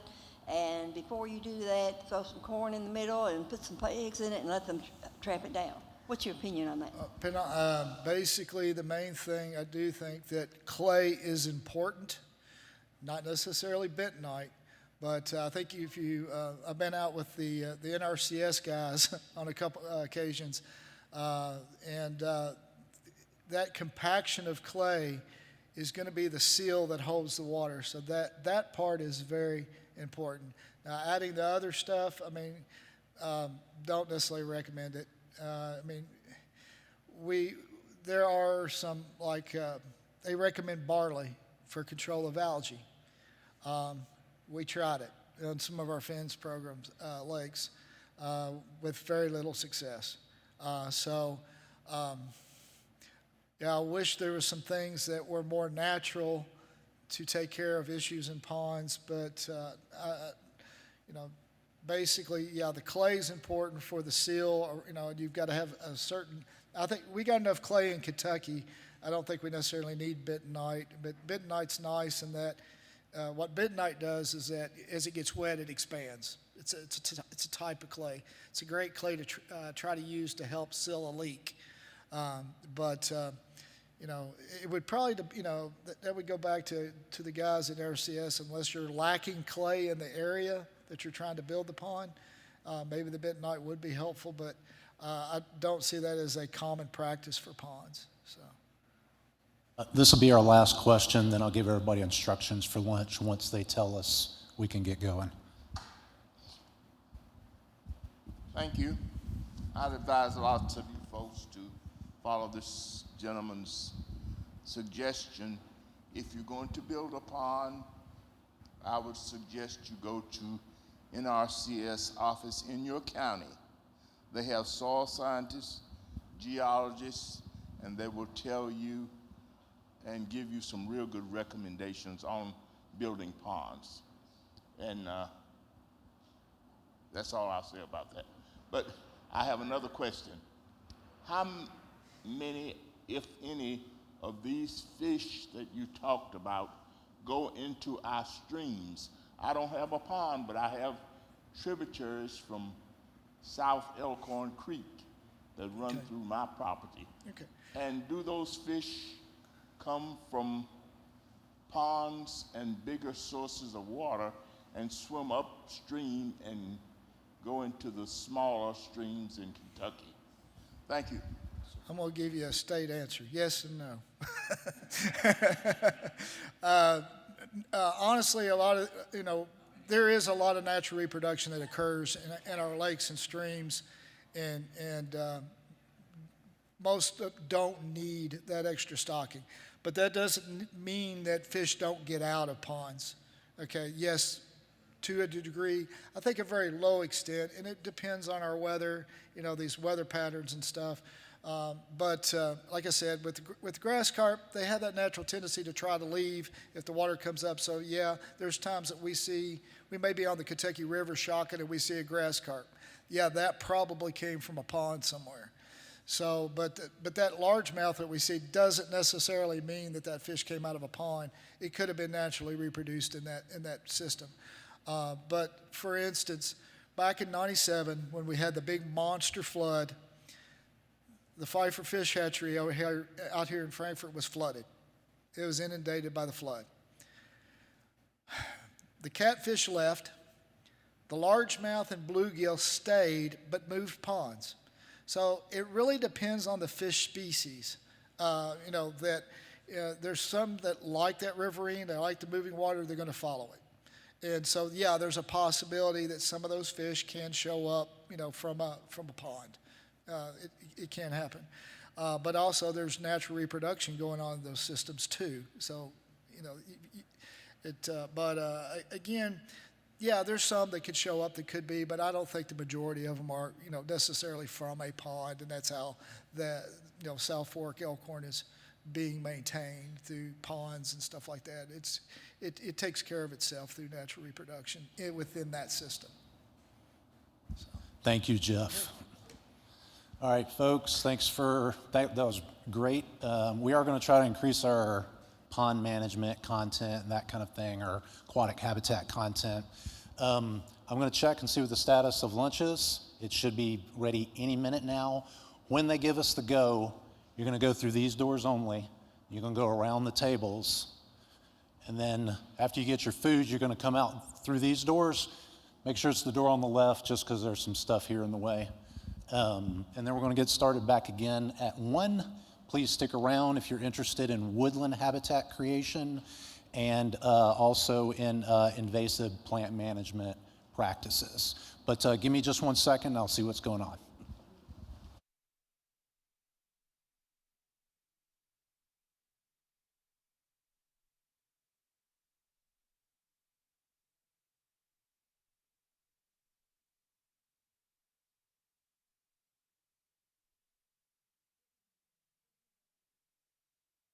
Another thing I want to mention is KSU has what they call a small-scale farm grant that is funded by tobacco settlement money, and qualified producers can, in some cases, get up to $5,000 grants for select things. A lot of different categories like value-added, organic, agroforestry, things like that. And Joni, can you raise your hand? Joni manages that program. If you or a small-scale producer you know might be interested in learning about that, there are criteria for that. She's the person that you want to know. All right, so we got 2 more talks today, and the more important one is about to start right now. So we have Cody Jarrett with Department of Fish and Wildlife Resources, and he is going to talk about woodland habitat creation. You should be good to go. If your button advances, that one moves back, and they're going to end up having like a little time clock up here for you. Sounds good. All right, thank you, Jody, and thanks everyone for coming out today. I'm going to introduce Brandon Preston here. I know he's not on the agenda, but he's the biologist out of the Nelson County USDA office in Bardstown, and so he's going to help me today with the presentation. Like Jody mentioned, I'm Cody Jarrett. I'm a private lands biologist with the state. And don't want to belabor this point, but anytime I'm in front of a crowd, I like to make the point of kind of our structure. David and Jeff were here. They're in our fisheries division. A lot of times the public, it kind of gets blurred. They think we all do the same thing. I just wanted to make a point, our structure within our agency, we have different divisions. Within that, law enforcement, fisheries, wildlife, and some others, engineering.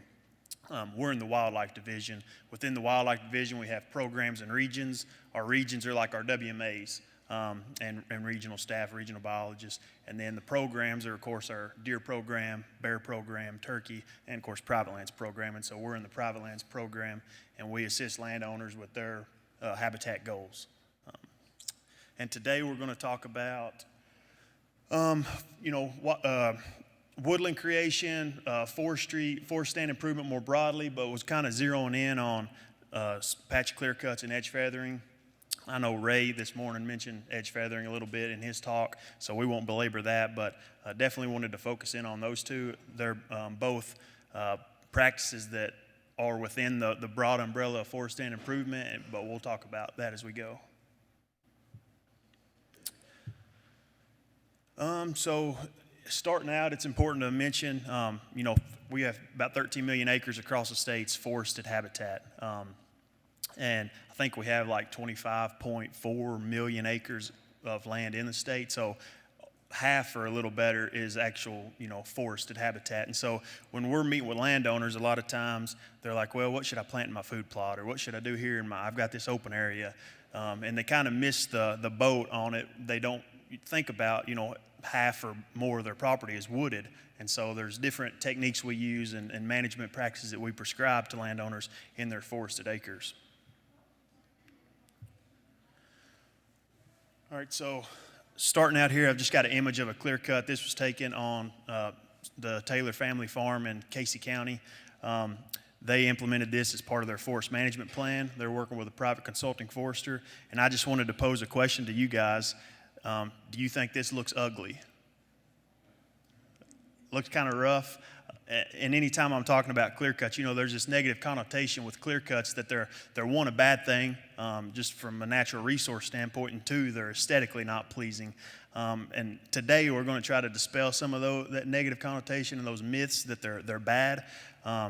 And there's a lot of benefits that come from clear cuts. And it's kind of, I like the analogy of like the sore muscle phase. If you don't exercise for a long time or you don't manage your property for a long time, and then you go do something, it may look ugly or it may be sore. Those muscles that you haven't exercised, they're going to be sore the next day. A clear cut's kind of that same process. You're going to go through this sore muscle phase where it kind of looks ugly, but then, give it a year, 2, 3, let it recover and heal, and you're going to get a lot of really great benefits out of it.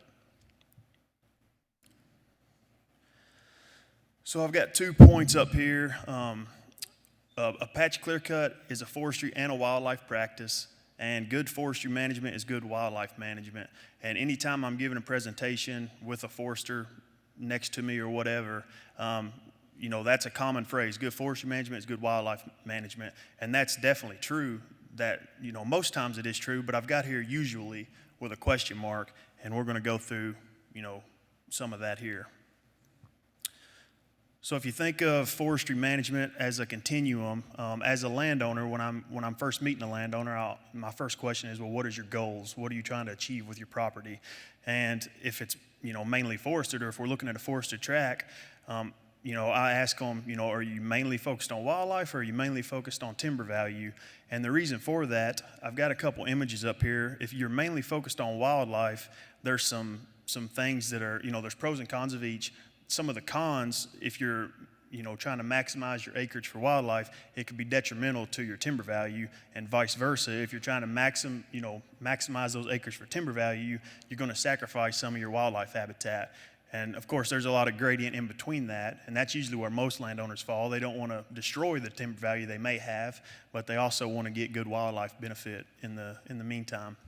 And so some of the images there on the left, that top left one is an oak tree, and you can see all the branching on it, and that's called epicormic branching. And that can occur whenever you give a tree that's not, it's been shaded or it's been in competition its whole life, and then you open it up and you give it a lot of sunlight.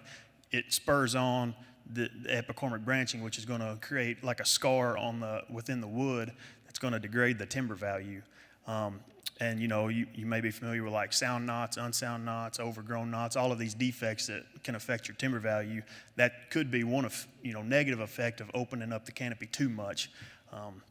And then the one below that is sun scarring. So if a tree's not used to receiving full sunlight and then you open it up, you could shock it with how much sun you're giving it, and you could cause defects that way as well, which normally is going to affect fruit trees and things like that you may be more familiar with, causing damage to those, but it can still affect your hardwoods like your oak and whatnot as well. So those are some of the negative side if you're you're trying to maximize for wildlife. On the other side, if you're trying to maximize it for timber, and this is kind of an unfair picture, but you may not open the canopy enough to where you're not spurring on that understory growth. So if you think of the layers of a forest, you've got an overstory, obviously, a midstory, and an understory. If you're wanting to manage for wildlife, most wildlife live 0 to 3 feet off the ground.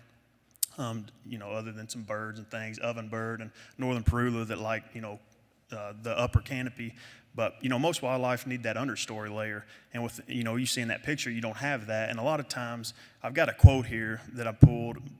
Most foresters are going to manage between like an 80 and a 120 basal area. So they're going to let it get up to 120, and then they're going to harvest down to around 80, and then they're going to let it grow back, and that's kind of the process they're going to follow. Whereas for wildlife, and I'll go through some of these different forest structures, 80 is good. You'll get some understory growth, but you may not get as much as you want if you're wanting to maximize those acres for wildlife. And, another reason you don't want to open it up too quickly or too much. One, it's a timing thing. So most of your value in your log is going to be in the first 20 feet. So you want to make sure that it reaches that point before you go in to do like a pre-commercial thinning.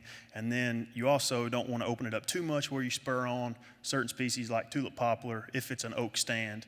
You don't want to spur on these weedy trees that are going to outcompete your oak regeneration, which is not always a bad thing, but it's just something to consider if you're managing for oak, which most people are. Staying on this concept of this continuum of forest management, when we're thinking of a clear cut, obviously I laid out the pros and cons if you're on one end of the spectrum or not, max wildlife, max timber. A clear cut's kind of that sweet spot in the middle where you may get your maximum timber goals met, and you can also meet your wildlife goals. And I've got some images down here. You know, that's a very rudimentary image, but you take a mature stand and you clear cut it, and then you get this even age regeneration or a single age stand, and all of those trees are competing with each other, and that encourages more vertical growth, which is going to put on more, more wood, secondary growth, and you're not going to have the lower branching that's going to degrade your value. So all those trees are growing at the same age, and they're in the middle. If you're going in and doing what most people are familiar with, a select cut, which could mean totally different things depending on who says it. So if a forester says a select cut or a wildlife biologist says a select cut, that could be completely different than what the logger down the road may be referring to as a select cut. And so either way you look at it, a select cut, if you're going in and taking the best, the best quality wood, then you may be degrading your wildlife habitat for the future of the stand. But also you run the risk of when you go in to cut a tree, that tree has to fall somewhere, and you end up, that's a scar from a tree hitting another tree, and now you've degraded that tree. You're leaving it in the stand, but it's not going to be as valuable down the road because you've damaged it by trying to do a select cut. With a clear cut, you don't have to worry about that because you're taking it all out at once.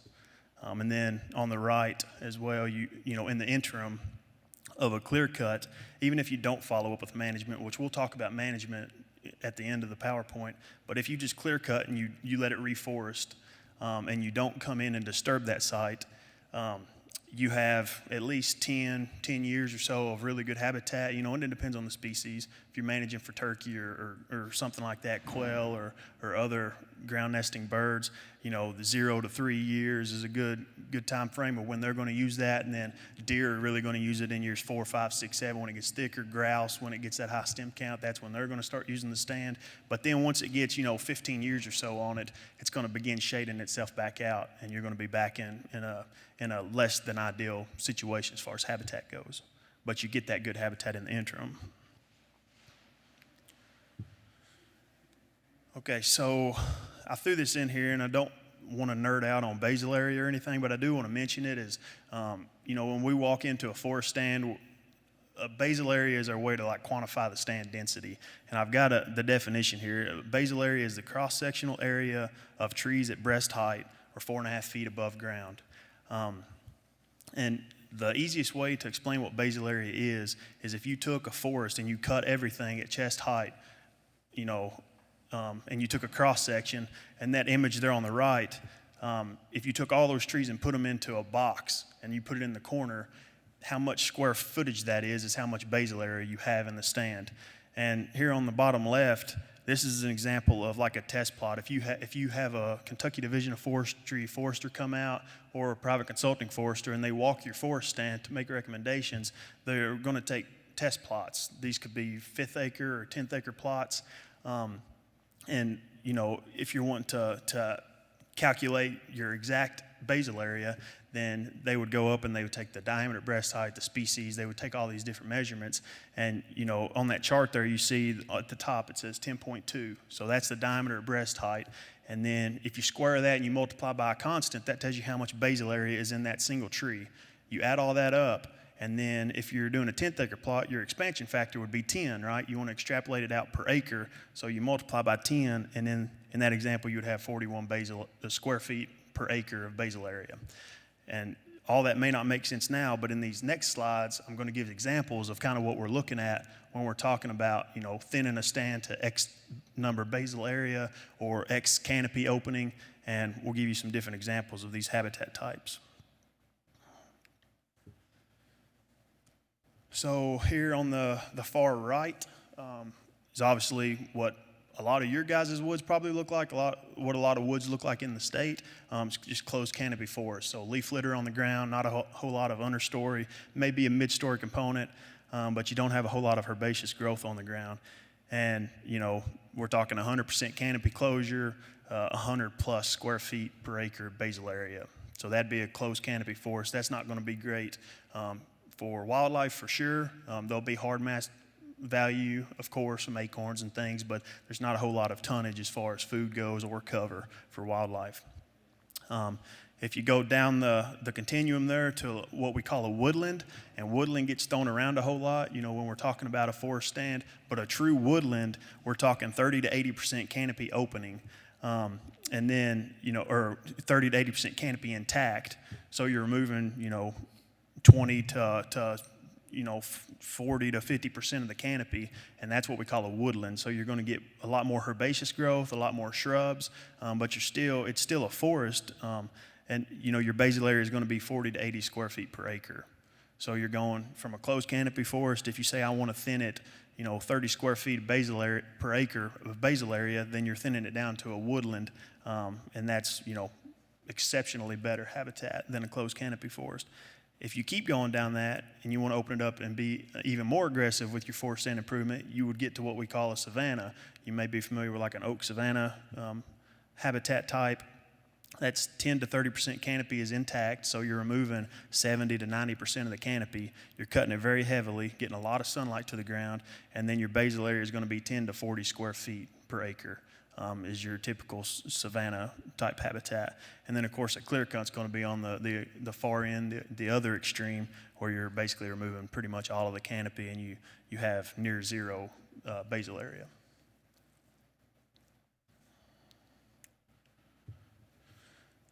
Brandon, you want to hit on this? So for this slide, the main takeaway, you don't have to read this whole graph that we have here, but what we want you to take away from this is ecological succession. And so what is the goal for a patch clear cut? And so one of the main goals is we've talked about understory growth. That's what you kind of want to promote in a patch clear cut, because that's going to provide a lot of benefits for wildlife. And so if you look here in this 1 to 2 year section on this graph here, this was caused by a disturbance such as prescribed fire, a timber harvest, etc. And so ways this was kept down historically, ecological succession was kept in that stage historically through grazing, how you see in the bison here in the bottom, elk. Prescribed fire is another major one that we use nowadays to keep it in that stage of succession. So. Yeah, and if you think about your yard, I mean, what happens to if your neighbor sells his house or whatever and nobody ends up buying it? What happens to the yard if it doesn't get maintained? After the first year, your grass is going to be up knee high, waist high. The next year, you may start getting more broadleaf weeds, more briars maybe, or bramble communities starting in it. And then eventually, 6, 7, 8 years down the road, you're going to have young saplings growing in it, and it's eventually going to want to become a forest. So that's what we're talking about with ecological succession. Every open acre in the state wants to be a forest. And so it's our job as land managers to set that back. And you may be thinking, well, and not to make it religious or anything, but God created it. Why do we have to step in and do anything? Let it take care of itself. And the answer to that is, like Brandon touched on, historically, pre-settlement, there would have been these natural disturbances occurring on the landscape, whether it was wildfire from a lightning strike, or we knew indigenous people were using fire for hunting. They'd light ring fires around bison herds and push them, and then it would give them hunting opportunity. They knew when they burned the prairie off that the lush regrowth the next year would draw in these large herds and again give them hunting opportunity. So fire was a part of the landscape, and as well as the large bison and elk herds that used to roam parts of Kentucky and this part of the side of the country. And so it's our job to mimic these natural disturbances. We're mimicking wildfire with using prescribed fire, and you think when a wildfire would start pre-settlement, pre-Smokey the Bear, and before we had fire departments or Division of Forestry, these wildfires would race across the landscape at varying intensities, and that fire and that disturbance is what shaped our native plant communities that we try to manage for today. They need that disturbance. And we'll get into it later, but a lot of people have the misconception that all of Kentucky was just woods. It was closed canopy forest, and that's not true, and we'll get into that. Another disturbance that you guys may be familiar with is like patch burn grazing. The term is pirate herbivory, so like I mentioned, the Native Americans using fire to manage the prairies, and then the bison herds, that hoof disturbance was like disking the ground. And so again, we're trying to mimic that with, strip disking or mowing or herbicide application, and prescribed fire is all, natural disturbances that we're mimicking to set back succession. And so here is a state of Kentucky prior to settlement, and then Kentucky now. If you look prior to settlement, the thing that sticks out to me is the amount of woodland savanna that's listed on this map. And there's another map that we use in a couple presentations with the Prescribed Fire Council, and it has Kentucky and Tennessee on it, and it has Kentucky. This is a very old map back in early settler days, and it says good pasture land on it. And so a lot of the state was not what a lot of people think. It wasn't closed canopy mature forest. A lot of it was these oak savanna, savanna habitat, woodland habitat, and open prairie and grassland, native grasses, that type of habitat. And then, so again, we're talking about early succession. We're talking about patch clear cuts and forest stand improvement. We're going to go into some benefits to wildlife. And of course, we're with the Department of Fish and Wildlife, and sometimes I feel like we get a little bit of a bad rap that we only care about deer and turkey and the game species. Of course, this stuff that we're talking about, it's managing for all species, your pollinators, your different, tropical migrant songbirds, all of these things, amphibians. But for this sake, we wanted to talk about a few of our game species that are impacted by clear cuts and this type of management. So if you think about wild turkey or bobwhite quail, we've got them lumped here together. Ground nesting birds in general. If you look at turkey specifically, in that reproductive cycle, if a turkey, whenever it's going to lay about one egg a day, and that's going to be clutch size of 10 to 12. So 10 to 12 days, it's going to lay one egg a day, and then it's going to take about 28 days for that hen to incubate that nest, and then once those eggs hatch and those turkey poults come out of the shell, it takes about 14 days before they can develop their flight muscles and get up off the ground and escape predators. So that's a total of 52 days that turkey poult spends on the ground. And so that's when they're most susceptible to predation, whether it be nest predators or once they are hatched and they can't fly, they're just super susceptible to predation. And, research has showed once they can fly, their survival rate climbs exponentially. And same with bobwhite quail. It's, the numbers are a little bit different, but it's the same story. And I guess the point is that you need to provide this nesting habitat. And the University of Tennessee's done a lot of really good research on this. And one study in specific, Craig Harper and them guys, they looked at, nest site preference and, site fidelity and different things and nest success. And they found that I think it was 40% of hens selected for about 7 or 8% of the landscape. And that 7 or 8% was what was considered good nesting habitat, so early successional habitat. That's how much was on the landscape. So you had almost half of your hens selecting for this very small piece of habitat. And so if you think that's like shooting fish in a barrel, right? If you're a nest predator, if half your hens are in 8% of the landscape, it's easy to find those nests. And so a lot of times, with the recent declines in turkey population, a lot of times predators get a bad rap. But if we can expand our habitat and increase, better nesting habitat and brood-rearing habitat, you make it tougher for those predators to make a living on turkey nests and ground nesting bird nests in general.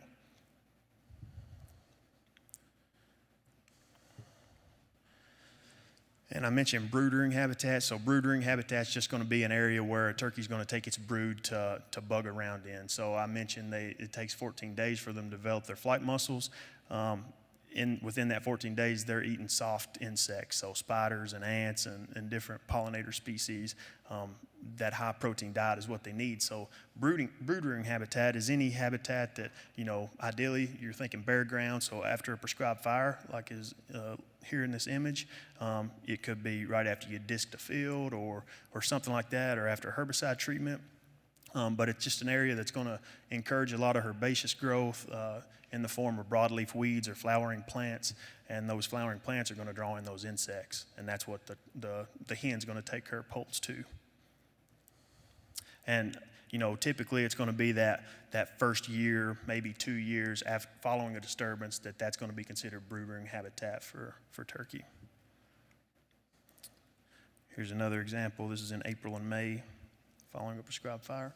You see tons of bare ground, plenty of interstitial space between the plants where turkey poults or small birds, a baby quail the size of a bumblebee or, size of a softball, a turkey poult can maneuver through that without getting caught up in vegetation or without getting wet from a dew. And of course, they can't thermoregulate when they're real little, so they can't really afford to get wet. So this bare ground is super important for them in the early days of their life. All right, so deer, I won't bore you with a lot of information on deer, but I do have a couple studies listed here. Auburn University did a really cool study where they looked at just forest stand improvement, not necessarily clear cuts, but they found that they were doing what they called a light TSI, or they removed about 30% of the canopy to let sunlight in, and then they burned that unit, and they found a 500% increase in forage availability. And if you think, like on a gradient, a closed canopy forest on average produces 50 to 100 pounds of forage per acre. And a food plot may produce 3,000, 4,000 pounds of forage per acre. And there in the middle ground is, if you manage your forest, then you can improve from 50 to 100 up to 1,000 pounds of forage per acre. And an average sized deer is going to consume about, an average adult doe is going to consume about 2,000 pounds of forage per acre. So if you do the math, it takes about 25 to up to 40 acres of closed canopy forest to sustain one deer for a calendar year, which of course it's more complicated than that. They don't just stay on one property, they move around. But it's pretty interesting that whenever you manage those systems and you just open the canopy up a little bit and you burn it, how 500% increase is pretty substantial. Likewise, the University of Tennessee looked at acorn production, and I think in this study they were comparing fertilization of oak trees versus crop tree release, and they found whenever they performed crop tree release, which is a form of forest stand improvement, that the crop tree release increased acorn production by, I think it was 45 to 65% increase in acorn production, and that was just by crown releasing those oaks, so cutting the competition away from those canopies and letting them expand.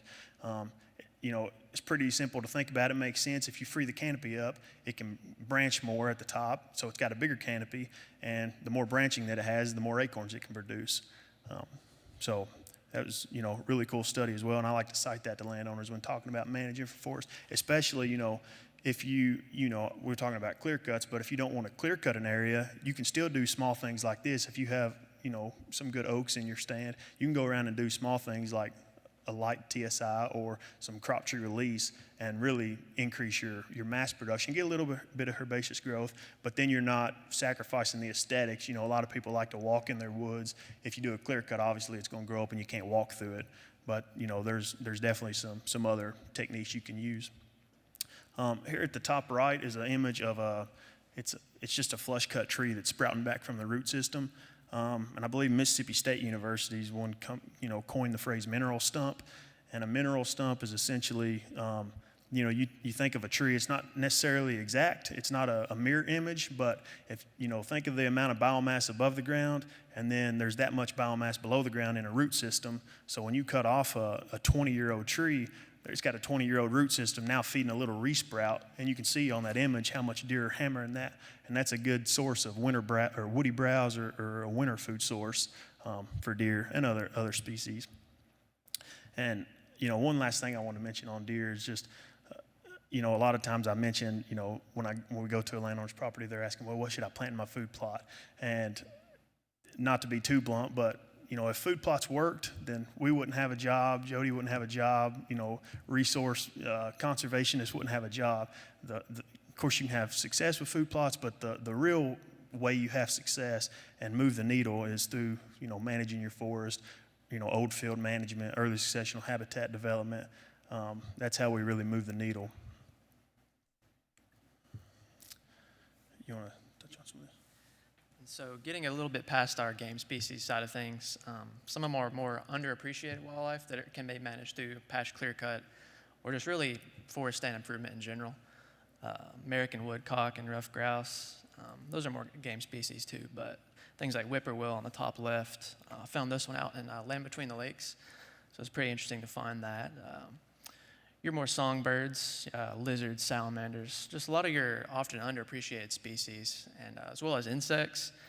This is a tiger swallowtail butterfly here in the bottom right. But similarly to like our almost endangered classified monarch butterfly, you can benefit these species a lot through managing your forest. So you can do a lot of good for your non-game species. So.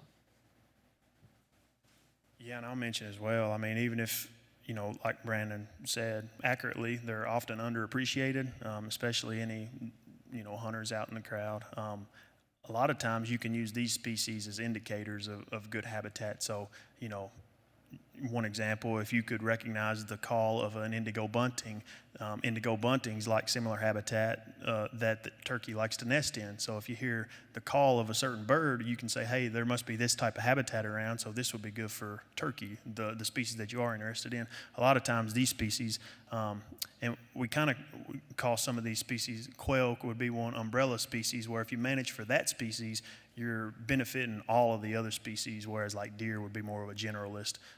So definitely something to consider. And all of these benefit from clear cut or any of this, you know, early successional habitat development that we're talking about. These birds really, or these species really benefit from that. All right, so jumping into choosing a site for a clear cut.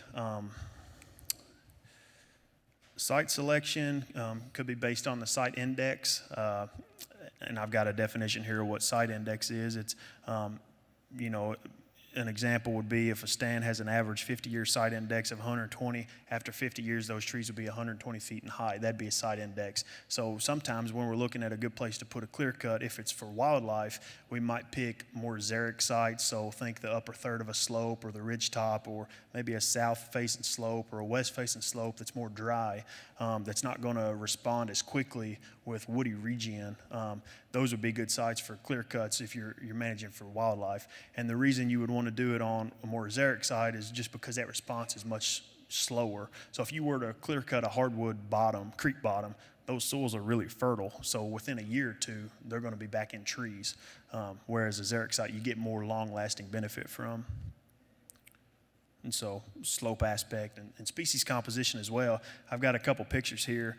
The top one's obviously a cedar stand. It's a monoculture of eastern red cedar. It's one of those. It's a native tree, but it's an invasive species in that it's a pioneering species. So it takes over old fields. If you pull cattle off, you stop grazing it, you stop mowing. A lot of times it'll grow up into a cedar thicket. These are low-hanging fruit for areas for a clear cut. If you have an area of just thick eastern red cedar, and then another example may be on that bottom picture.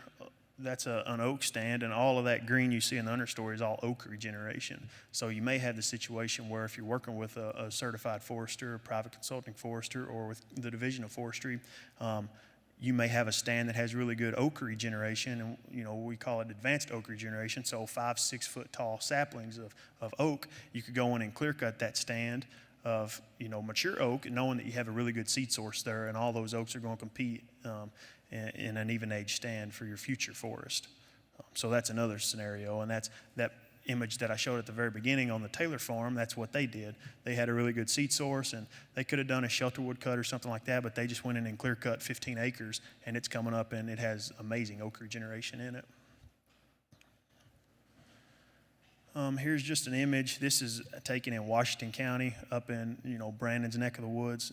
We'll see this a lot in like Mercer, Washington, and throughout the state. But looking at eastern red cedar encroachments, what it's looking at. So that image at the top was, I just got on Google Earth, and this was a landowner I met with. So I pulled some historical imagery, knowing that it was open at some time, and just to kind of show him the stark contrast and what had changed over the years. A lot of times we ask landowners, they say, we used to have turkey, now we don't, or we used to have this, and now we don't. And we're always thinking, well, what's changed on the landscape? Maybe your farm didn't necessarily change a whole lot, but what's changed around you?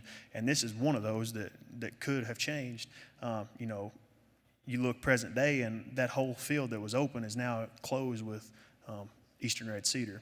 And so again, that's just when I see that, it's just low-hanging fruit to get those areas back open.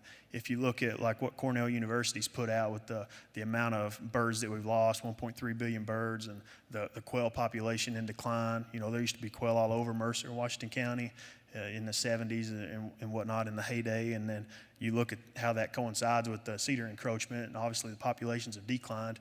You know, correlation doesn't always equal causation, but it's, you know, it's a good indicator for me and low-hanging fruit to just get those areas back open that used to be open. All right, so implementation of a patch clear cut. What I did, I just made up like 3 scenarios that I was going to walk through, and I'm going to talk about hinge cutting in some of these. And my idea was this landowner is interested in deer habitat. That's what we get a lot as private lands biologists. A lot of people want to manage for deer. So I just made up 3 scenarios, and I'm going to help a landowner implement a clear cut based on their objective of improving deer habitat. And so in this example, and again, this is just a made-up example, I called it an average stalking rate. And if you look at the pie chart, I'm calling it average stalking rate. I've got it broken into thirds. So a third of the trees are less than 6 inches DBH, a third of the trees are greater than 15 inches, and a third of the trees are that middle ground, 7 to 14. So we've got some small saw timber, bigger saw timber, and then some pole size class trees as well. In this example, I was going to utilize a combination of directional felling, so just cutting the trees off, and then I was going to use hack and squirt, girdle and spray, and then hinge cutting. So I was going to girdle any trees greater than 15 inches that are unsafe to fell, and this is just to keep from cluttering up the unit. So if you're going into a unit and you want to do a clear cut, you have to be cognizant of the mess that you're going to make when you start cutting trees down. So if they're bigger than 15 inches in this scenario, a third of the trees are going to be bigger than 15 inches. I'm going to girdle those, which is I'm going to just cut around them with a chainsaw, get to that cambium layer, and inject herbicide to kill that tree standing. So now I've got a snag.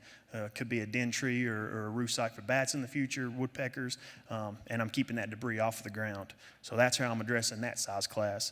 And then the trees that are between 3 to 14 inches, I'm going to evenly use the techniques, hack and squirt or directional felling or hinging. So I'm just going to use an equal distribution of those. So when I'm thinking of trees that I want to hack and squirt, it could be trees that are, again, 3 to 14 inches, and they could be red maple or kind of weedy trees that grow super fast. If I'm thinking of trees that I want to hinge cut, some trees aren't going to hinge very well. And a hinge cut's just simply cutting 3/4 of the way through a tree and then bending it over, and it keeps that tree alive. You have holding wood or hinge wood that's allowing nutrients to still transfer to the top of that tree, so it will still leaf out even though now it's horizontal. So now we have horizontal structure that deer and other critters can relate to, bet against, and whatnot. And so I'm going to pick trees that hinge really well, like hickory or flowering dogwood. Those hinge really well. And then I'm also going to, I would flush cut some of the trees that are small enough to fail and let them sprout back from the root system. So I'm using a combination, and that may seem confusing, but that's kind of my mindset when I'm addressing a stand that I want to do a clear cut in. I'm trying to think about debris load management as well as woody browse and cover. So scenario 2 is going to be a more mature stand. So think most of your trees are going to be saw timber. I've got 12 inches here. I think 14 inches and greater saw timber could be merchantable. Obviously, if it's, it may not be to its maximum age to where it's going to be worth, the maximum amount that it could be worth. But in this scenario, the landowner has told me that he wants, he's not necessarily worried about the timber value down the road. He just wants good habitat right now. And again, he's wanting to manage for deer. So I would tell him to potentially get with a logger and have the logger take trees that are 12 inches and greater. So the logger is going to come in and remove those trees. And again, we're making a clear cut. So they're removing that debris load off the landscape. So those are gone.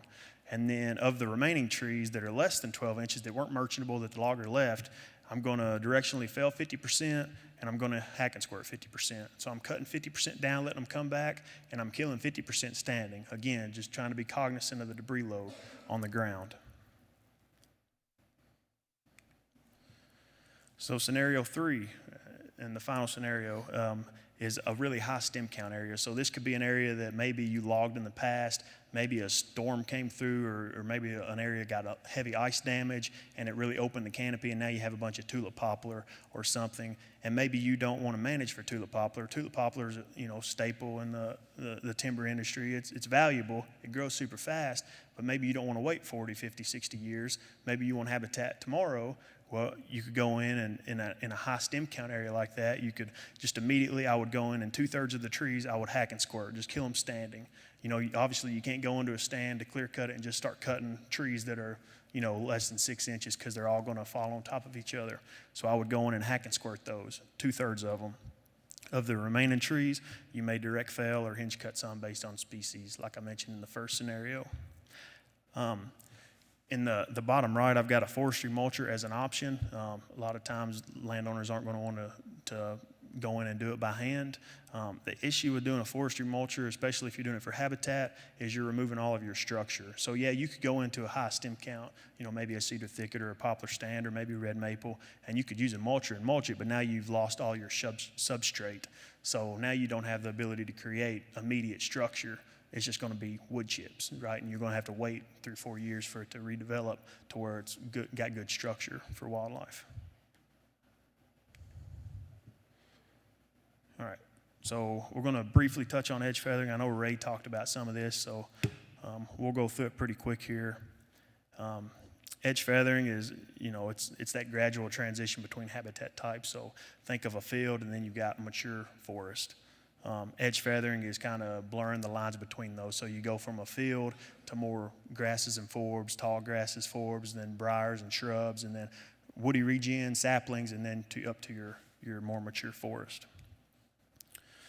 I've got some installation methods up here. I won't go through all of these, but just know that there's different methods of which you can edge feather. So single tier, you go in and you're going to say, okay, anything within 45 foot of my field edge, I'm going to clear cut.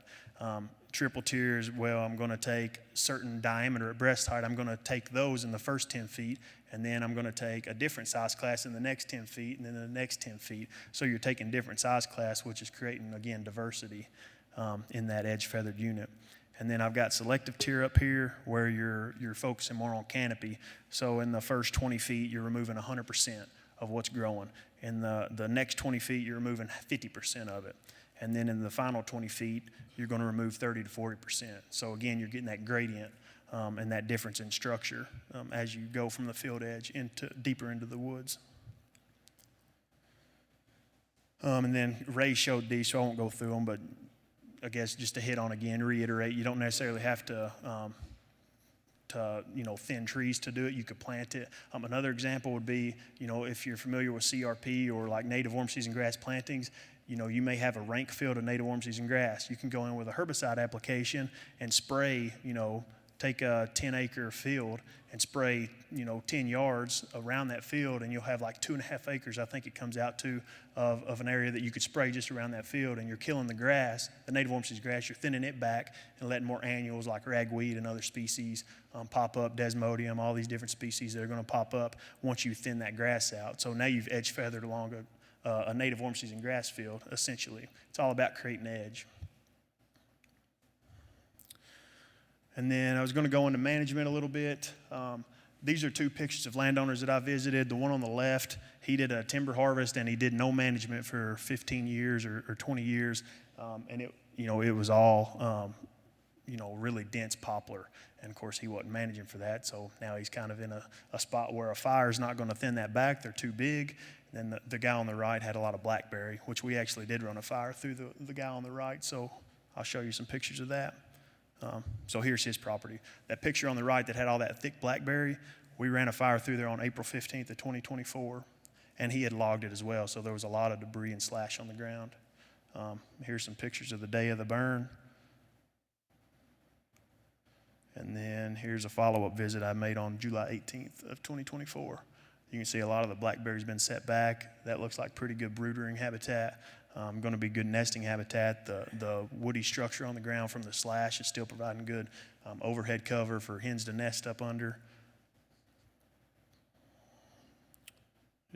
Some more follow-up. And then I'm going to leave it open for questions, but I did want to plug our Facebook page. If you guys want, you can go. Our Private Lands program has a Facebook page. We try to post 3 times a week. So for sure, if you're interested in that, sometimes it's about land management. Just, if I go on a visit and see something cool, I may make a post on it, or it may be species specific. And then I wanted to link that QR code up there. If you own land and you'd like to work with a private lands biologist, of course, we got our map here with all of our contact information, but you can scan that QR code and it will take you to our habitat assistant form, fill that out, and it'll send us an email, and then we'll reach out to you. So that's it. All right, thank you for that. Does anybody have any questions? We got time for a couple.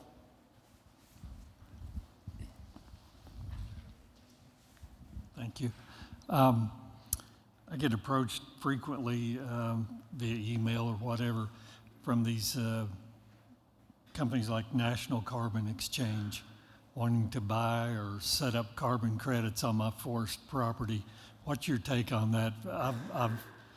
As far as I've gotten into it right now, some of it seems like it doesn't do any more than what our normal local state programs are doing for us.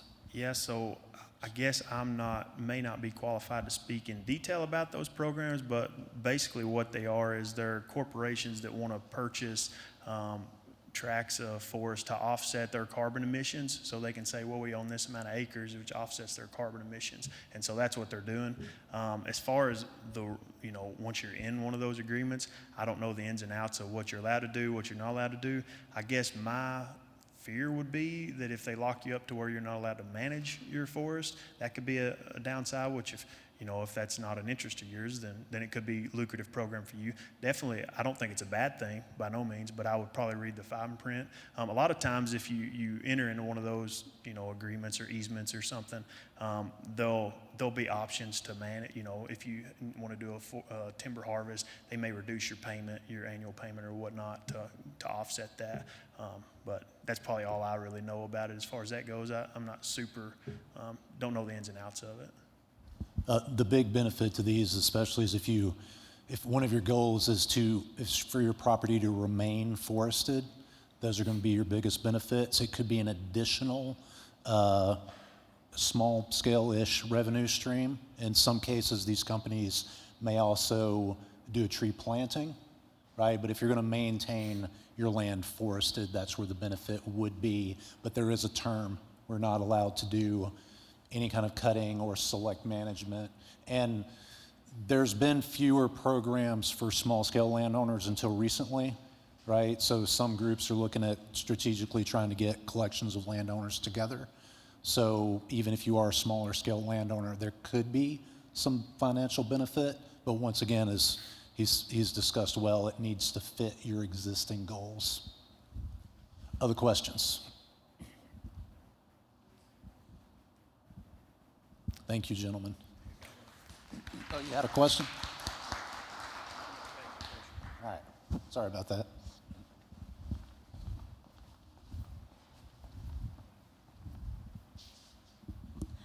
This is a question you may not have an answer for. Some farmers are looking toward taking the woody mass and making some biochar. Is there any place within the things that you do that you can speak on that? Unfortunately, I do not have a lot of experience with that. Brandon, do you? I mean, I imagine like one of your state foresters we don't really particularly work with that in our line of work, but. Yeah, a great resource would be to reach out to the Kentucky Division of Forestry. They're, again, a free resource. Reach out to them. They would for sure know more ins and outs, as well as the carbon credit program. That's their, that's all their gig. So for sure, reach out to them would be my recommendation. UK Forestry, Department of Forestry, is regularly involved in commercial industry, as well as the Kentucky Woodlands Association. If you have woodland property and you are actively, or it doesn't actually matter what you're doing. If you have woodland property, you may be interested in the Kentucky Woodlands Association. I strongly encourage you to reach out to those folks for all of your needs. Thank you.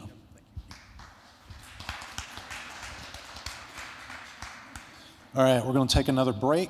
We're going to get started back at 2 o'clock. We're going to talk about, the title is Habitat Management Scenarios. I'm going to predominantly focus on woody invasive plants, how to be efficient, how to not waste your time, how to work with contractors, that kind of things. But I'll be prepared to discuss whatever your scenarios are, especially if these two gentlemen are going to hang around. So, 2 o'clock.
All right, folks, this is the part you can sleep through, I promise.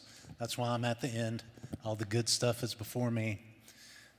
Before we do anything else, I'd like to direct your attention to a survey at your tables. If you don't have one of these, let me know. Some of you may have already seen this at past meetings before, but we have some agroforestry work that we do here, and we have a survey going on, and this is put together by one of our graduate students, and it's really about things like they're trying to learn more about agroforestry in Kentucky. You know, what are people doing? What do you know? Maybe what are some barriers to you getting into agroforestry? So on this, there's a QR code on the back so it can be filled out online. If maybe you don't care about this, if you know others who may be interested in helping us learn more about what's going on broadly with agroforestry in the state, if you wouldn't mind passing this along to them also. They do not have to be active producers. They could simply be interested, or they could be doing some things. And two, what I've noticed is folks may be doing agroforestry and they don't realize that they are. So, but we want to grow some agroforestry programs in the state, and this is one of the ways that we can do that a little better. All right, with that, let's get into the stuff. Okay, so the agenda stated habitat management scenarios. Sometimes when we do this, we're talking about all habitat types. And really, the crux of this is how to do the work, how to do it efficiently. I'm really going to focus on woody invasive plants, because the reason we do that is because regardless of the habitat type that you have, normally the first most important step after understanding what you have on site is invasive plant management, controlling those very aggressive non-native weeds, because they're usually doing the most damage short of dozing it and turning it into a parking lot, right? Globally, that's the issue, right? And the way these things work are, so if we remember some of the things that Cody had mentioned earlier, and he was using like one type of woodland management practice, essentially, where you're encouraging diversity. Because historically, as he also mentioned, much of the state, much of many states, much of many environments globally, it was a little bit more of a mosaic of things. You may have had larger areas of forest and larger areas of grasslands, but throughout those different habitat types, you saw things with what we call a mosaic, means different things going on together. And wildlife, plants, but especially if we think about wildlife, if we can use an analogy of human needs, like in any human community, human communities have different parts of the population, different age groups, different cultural backgrounds, different educational needs, different food needs, different family networks. So at any point in time, we need more than one thing. We need enough of those things right? And we need different places to get those things. Wildlife are exactly the same way, whether it's an invertebrate like an insect or whether it's like our vertebrate mammals, right? They all need different things. And the biggest threat to that, and the thing that screws that up the most, aside from the bulldozer in the parking lot, right, is usually invasive plants. And they do that by creating so much shade that nothing else can grow efficiently. They do other things, yes, right? They have usually poor nutritional value for wildlife, but it's a lot of that shade, because that not getting enough sunlight means fewer plants are growing, and you have less of those things that the things need. Does that make sense? Right? So in almost every case when we're doing management of any sort, most of the time we're controlling light levels. Because we can't take a bird, we say, bird, stay put, grow, do great things for the habitat. The bird will look at you and it will fly away, right? But plants are stationary. They will stay in place and they will keep maintain, they'll be that resource. But mostly our native plants, because our native plants are adapted to be part of and contribute to the environment they're growing in. Whereas non-native invasive plants, they don't. They just break everything and screw it all up. That's why we need to manage them. However, the management is an enormous effort. It is a lot of work. It is an enormous scale to work on. And, well, those two things are the main issue, right? And two, it's not part of our daily practices. Mowing your lawn is a more common daily practice, or, regular practice. And two, we care more about things that are where we're spending most of our time, like our homes and our yards attached to them. Yes, we care about other things, like our woodlands, our grasslands, our aquatic habitat, but most people, at least, are not spending their every day there, right? So they simply don't have the same value. But then again, it's scale, expense, effort, kind of makes those things difficult. All right, so we're going to talk about management practices. We're going to talk about how to do them right.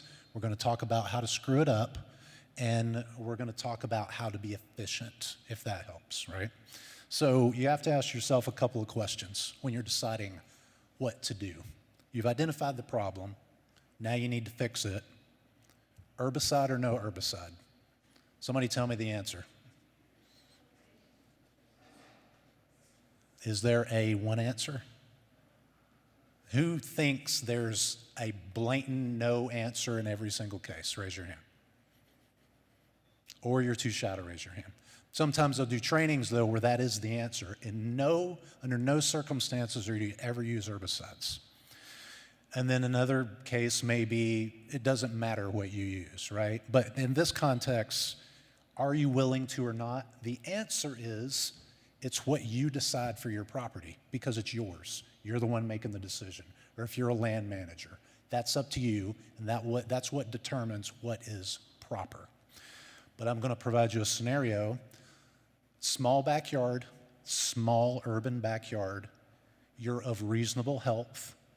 Can you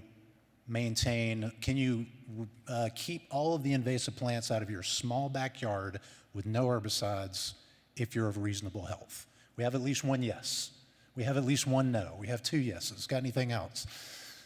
The answer is for some people, yes, you can. For some, if you're of reasonable health, you're mobile, right? You don't have back injuries, you didn't blow a knee out, right? You don't pass out every time you lean over. You can do that. But a scenario maybe that some of us have worked on, 200 acres of mostly forest, a little bit of patchy open habitat. It's wall-to-wall bush honeysuckle and Sericea lespedeza, if you're familiar with that. If you're a crew of 4 even, or 6, which mostly commercial crews are going to be in that kind of range, can you manage that 200 acres with no herbicide? Not efficiently, and in most cases, it will just never be finished, right? Unless, and it's just too much work. It's too big of a scale. Now, caveat is, I do know a landowner, at least one, 150 acres, Henry County. He's owned this property for more than 30 years. Force of one for 30 years. He has hand-pulled first-year seedling bush honeysuckle, scattered lightly short plants across his property successfully, and there's very little of it on his property. That is an extremely unusual case, but it's been a constant effort. You're not pulling 20-foot tall honeysuckle or autumn olive. It's not happening, not without doing too much disturbance. So you have to make that decision. How much regular work are you actually going to do? Not wishful thinking, actually going to do. Who gains a brand new hobby you're super excited about, and 2-4 weeks of your life you're just utterly absorbed in it? That happens. Some of you are liars, some of you should be raising your hand, right? This happens. But then after a period of something, it's less important, you're not doing it anymore. Maybe you're building some new thing, or you're going to restore this or something, right? A lot of enthusiasm, and then it doesn't get finished. That's normal for all of us. I'm the worst, period, the worst. So if you're going to start something, if you're not going to do it well, do you have a plan to finish it? These are reasons even small-scale projects aren't finished, but mostly they're not maintained, because invasive plant management isn't a one-time thing. They're invasive for a reason, we call them that, right? Are power tools an option? For some people, yes. Who's operating chainsaws regularly? Who works with or is related to or some kind of something who is firmly against that person using power tools because they're going to hurt themselves or somebody else? Oh, come on. Come on, I don't believe you. So I have been in training situations in a professional environment where I had to remove saws from people's hands. Said, we're going to find you something else to do, right? So, and my grandmother, she'll ask me to cut down something, and she'll always say, you know, put chaps on because I want to go home and I don't want to go to the hospital next. Why do you really need to do that? I'm like, because I want to go home, Grandma. You know, but also I was very closely associated with the arborist industry for a long time, and you see some horror stories by professionals. And my wife's a nurse practitioner. She's worked in hospitals for 17, 18 years now, and she says most of the people entering the hospital for the emergency room for chainsaw accidents are usually, you know, weekend warriors. It's not a volume issue, it's just things happen, right? So you have to know whether you're going to do these things or you're capable. Maybe you can't afford these things either. All these things you have to ask, and you have to ask first before you start your projects, so that you're not wasting your own time, so you're not being disenchanted, right? Because sometimes just the disenchantment of not knowing how to proceed results in projects not being finished. Therefore, we're doing less conservation because of those reasons. All right, let's get into the stuff. All right, we're going to talk about a couple of key methods, and then I'm going to show you some pictures of scenarios that are do this in this situation, do that in that situation, and a little bit of intro to the tools.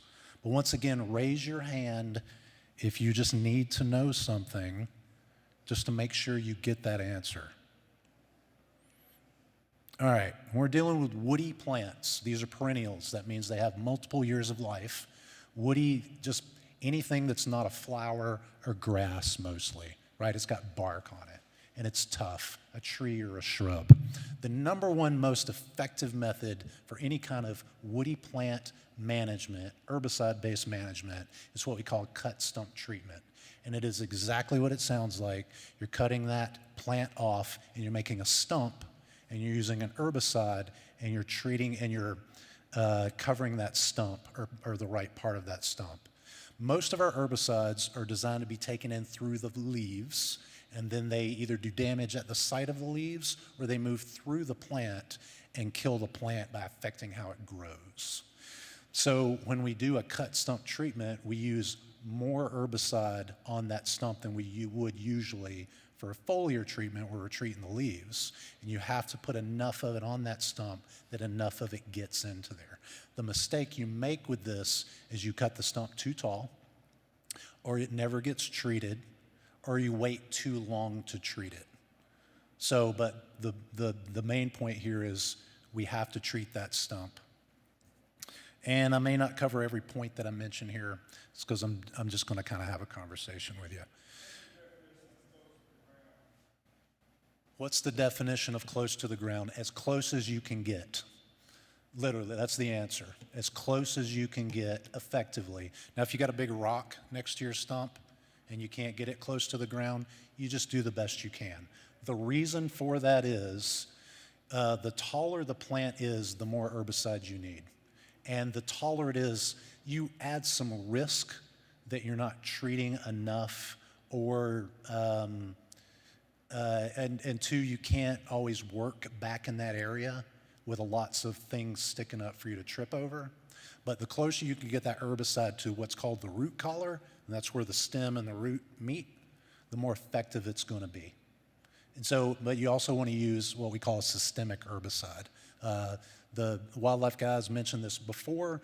A systemic, and I want to say, or at least the fisheries guys did, a systemic herbicide means the herbicide is moving through the vascular tissue. Our vascular tissue is our blood vessels, right? Trees and shrubs also have vascular tissue. It's just a bunch of tubes that are interconnected. That's all a tree and shrub is, right? And that herbicide moves through those and it gets into the roots to kill it. If you only cut it off with no herbicide, almost every single, what we call broadleaf, so not pines, not cedars, but every broadleaf woody plant on the planet will resprout, period. New stems will come up. And that's a practice that they had mentioned earlier that you want in certain early habitat, certain early successional situations. With invasives, you don't want that. You want them dead. If you cut something that's growing in the sun, autumn olive, honeysuckle, to the ground, and you do not try to kill it right away, within a few years, you're going to have what you started with. And and before that few years, it's going to be creating fruit that's spread by birds, and you're going to continue to have more of a problem. Not to mention those root systems are going to continue to grow as long as you have above ground growth with leaves. If it is photosynthesizing, in most cases, the roots will continue to grow bigger. And if you've got that reserve in the ground, there's very few scenarios where you're going to mow that thing to death. And in the woods, we don't typically mow, so it's just not going to happen.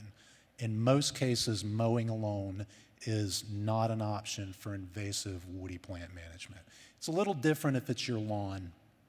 And even if you don't kill it, you're reliably cutting it so it never does anything. But when you're trying to improve these in these situations that are intermittent with your management, they never go away, ever. Let's see. You want to treat immediately after cutting because you walk away from that stump, it disappears like magic. Leaves, dirt, it blends into the colors around it. They're just gone. Maybe you cut 10 plants. I'll get back to them and you just keep advancing through your woods. You go back, you're not going to find half of them, I almost guarantee it. It is a frustration. So you do need to treat them right away or as soon as you can. If it's one stump in your yard, that might be different. Now, some herbicides you treat with water, you mix with water. Others you mix with some type of oil. And some of them come pre-mixed. You can buy concentrates that you need to know what to mix with. In most cases, an oil-based herbicide works best because those oils help bring the herbicide in through the woody tissues. And in the cases where you have a stump that's got a little bit of height to it, you also want to kind of treat the sides of that if it's big. Right? Now, if it's a water-based herbicide like glyphosate, which is most people are familiar with Roundup, traditionally Roundup, not so much anymore, but traditionally Roundup was a glyphosate product. It only mixes well in in water. There's no reason to treat anything with bark. You only treat the cut surface. And that's any plant size. The stump can be this big, the stump can be tiny. The herbicide treatment still works. All right.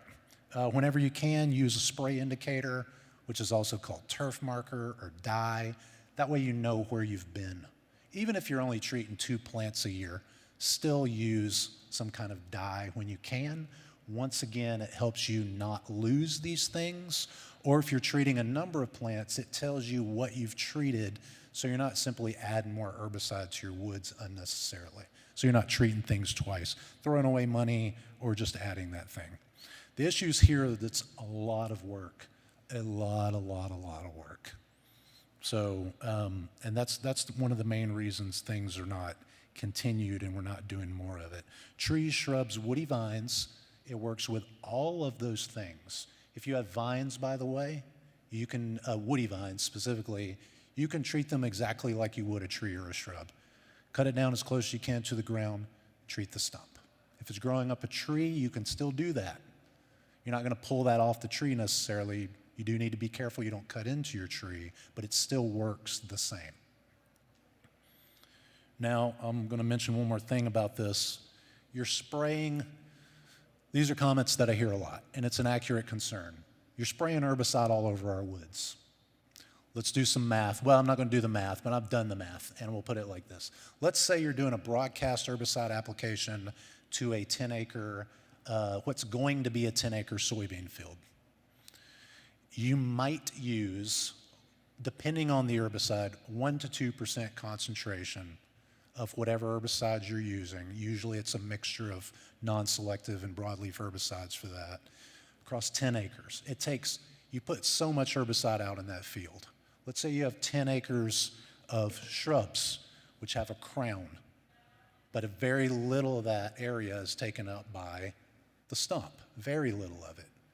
Oftentimes I'll use anywhere from 25 to 50% concentration of herbicide, enormously higher concentration.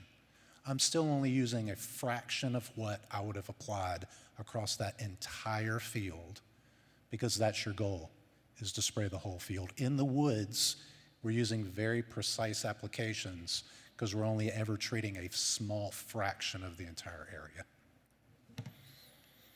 All right, this is a picture of a multi-stem shrub.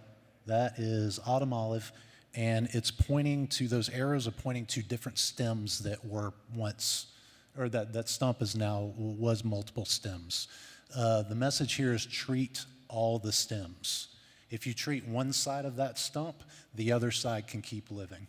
Remember, it's pipes, and sometimes these pipes can be somewhat separated. Usually the pipes next to the other pipes are what's connected.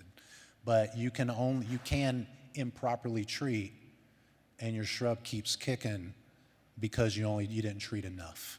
And the main reason being there's multiple stems.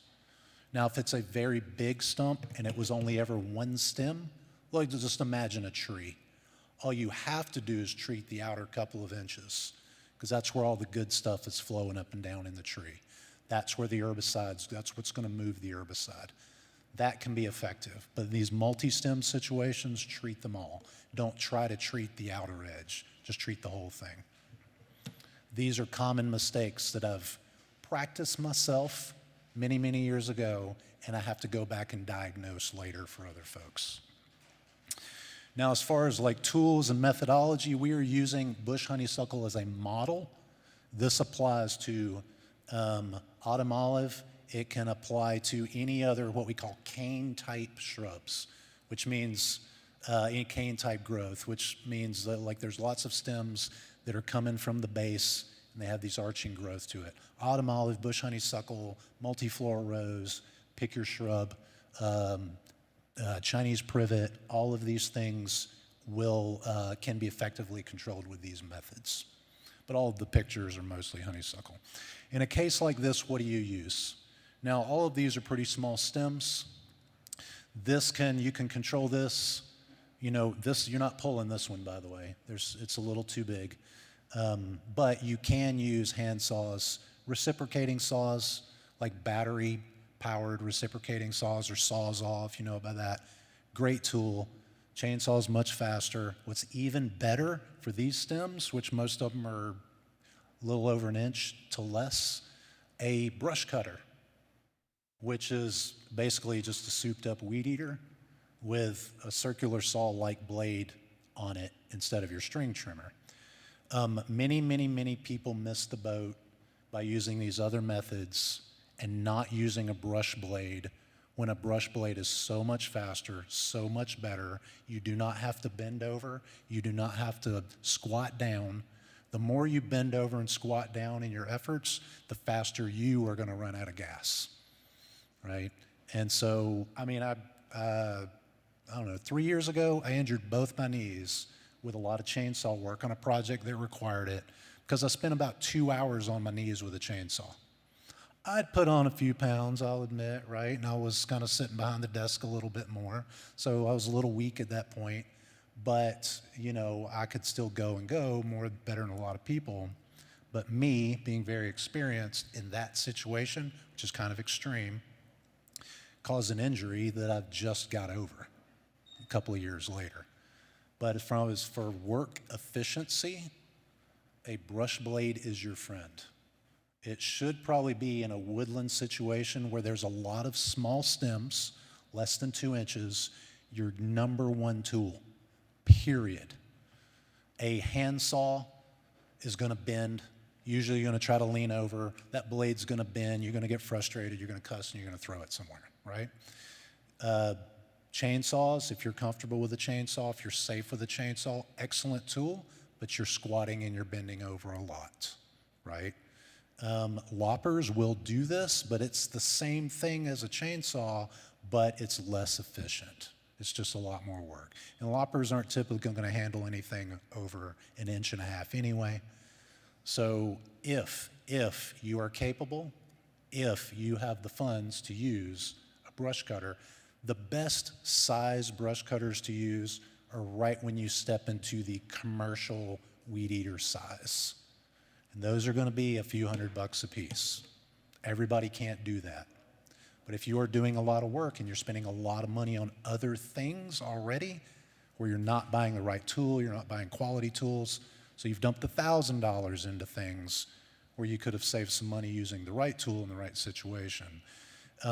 These units come much bigger and much more expensive. But on these small stem situations where you have a lot of stems over an area, right, or you have not the smallest, cheapest weed eater models, you also don't want to use curved shaft weed eaters. They just will not take the torque of working with this brush. You want to use bicycle handles because your shoulders work most efficiently in the front plane of your body, and you want to use your body mass to move it. Loop handles or triggers on handles where you got to do this. No. Young, experienced, et cetera, run out of gas way too fast, and they simply cannot work efficiently with these residential weed eater models for that. Get something with bicycle handles where you can hold it in front of you, where you can move some stuff, if you're capable of doing that. This is a larger stump. This is an autumn olive. It's just showing, now sometimes you'll see, you can treat this effectively, but one of the messages here is this shrub was very big. So you're spending time cutting your way down to the stump itself, and you're moving brush, and it's a lot of work. If you do not, you have to treat this the right way or you've wasted all of your effort. You can treat this just like it is if you use an oil-based herbicide with enough herbicide in it. Something, once again, at least 25% concentrate. You may not know what that is, but I can share this with you, this presentation. It's got a little math at the end of it, so you know how to mix the stuff the right way. So if you have a bunch of this too, you can't drive over it. If you have lots of stumps, you can't walk through them efficiently. So now this takes a bigger saw. Or if you, now I want to step back to, you may not be doing the work. Maybe you're contracting the work. Or maybe you have a neighbor who's going to do the work. The more you are familiar with it, the more you know how to navigate these different situations of doing it yourself or helping a neighbor determine the right thing, or if you are ever going to contract this out. There's all kinds of good and bad contractors in the world, mostly just from a level of competence. There's only a few who really do this kind of work. and you need to know how to talk about it if you're going to pay money to have somebody else do it. You want to treat this, though, or it's going to be a 10-foot tall shrub again in 3 to 5 years. Autumn olive grows a little faster than honeysuckle, by the way, so it's going to happen sooner than you think. All right, foliar treatment, that means you're spraying the leaves. That's what most herbicides are designed for, to spray the leaves. You want to spray as much as you can, because you need as much of that herbicide getting into the plant as possible, because no matter what you spray, 100% of it doesn't do the job. So all of it doesn't get absorbed, and some of it is broken down in the process. So you need as much leaf area as possible sprayed. This is true for whether you are spraying Johnson grass, whether you're doing a pasture renovation, it doesn't matter. With foliar treatment, spray as much as you can. Also use a surfactant, which is just some kind of additive. They do different things, right? Some surfactants help reduce surface tension of the liquid, and it helps spread the solution out across the leaves so it has more area to be taken into the plant. Others also help bring the stuff into the plant itself, depending on whether it's like a water-based, oil-based kind of surfactant. Now, some herbicides have surfactant already pre-mixed, even if it's a concentrate. But if you aren't sure about that, the label will tell you this. But let's say you've lost your label. You can still add surfactant to that, and you do want to use it in every case possible. There's a lot of spraying that goes on without surfactant, and a significant portion of those plants, the job wasn't very effective just because you didn't use a surfactant. If you're spraying leaves, surfactant. Spray them when they're fully emerged, right? Honeysuckle, for example, is only halfway out right now. There's a lot of plants that are only partially leafed out, some that aren't leafed out yet. They're coming, though. Don't spray now. Also, don't spray so late in the season they're starting to fade and yellow. Remember, you want as much leaves as possible, and you want the leaves and the vascular tissue active so that it gets into the plant. Use a systemic herbicide. If you do not know if it's a systemic, read the label, call your extension agent, call me, call Cody, call somebody that works with herbicides, and we can answer that question for you. It's usually going to tell you, though, on the label or product description. Some herbicides, foliar herbicides, are only meant to do damage, are not designed to be systemic. Organic herbicides, we would all love organic herbicides to be systemic, but they're not. There's not a single one on the planet that is, unless something came out yesterday. So most organic herbicides are not very effective. They're really just wholly ineffective against all this stuff. Now, if you have a first-year seedling that's just a few inches tall and it's been shaded, in certain situations you may be able to have, it may be valuable in that case, right? So, but you really need the right stuff for the job, or you're really throwing your efforts away. And these are common practices that I'm talking about that happen every day, over and over and over again, that lead to failed habitat improvement. All right, do not spray during the hottest part of the year, no matter what the leaves look like. If you spray during the hottest part of the year, these plants have defensive mechanisms where they're less physiologically active, and the herbicides just aren't going to do as well. Can you spray effectively in the middle of summer? Yes, but you need to know what you're doing. In the plants we're talking about, in shady situations, if that is all you have to work with, because there's perfect scenarios and then there's life, which is most scenarios, right? Sometimes we still have to do it, right? But just maybe if you're unsure if you're doing the right thing, reach out again to us, right? And we'll help guide you through that if you need it. Okay, foliar treatments, as far as like efficacy and safety, treat plants that are shorter than you are. You treat plants that are shorter than you are for two reasons. One, you're less likely to get it on you. Let's say you're spraying, we can effectively spray things that are 50 foot tall with high pressure sprayers. We spray kudzu like that. That kind of thing happens, right? Maybe I'm exaggerating with 50 feet, but you get the point, right? Very tall stuff, high pressure operations, we can do this. And we want just a tiny bit of wind in like agriculture situations to move stuff around, right?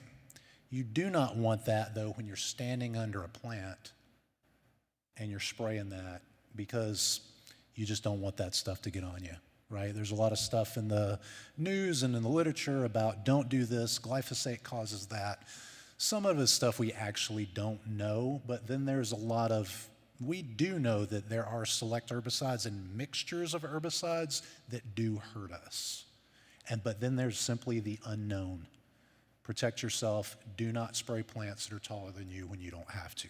The other issue with tall plants is if you have a bunch of tall plants that are next to each other, or they're like in a woodland situation, what might happen if you're spraying plants that are around other plants you care about? Somebody tell me.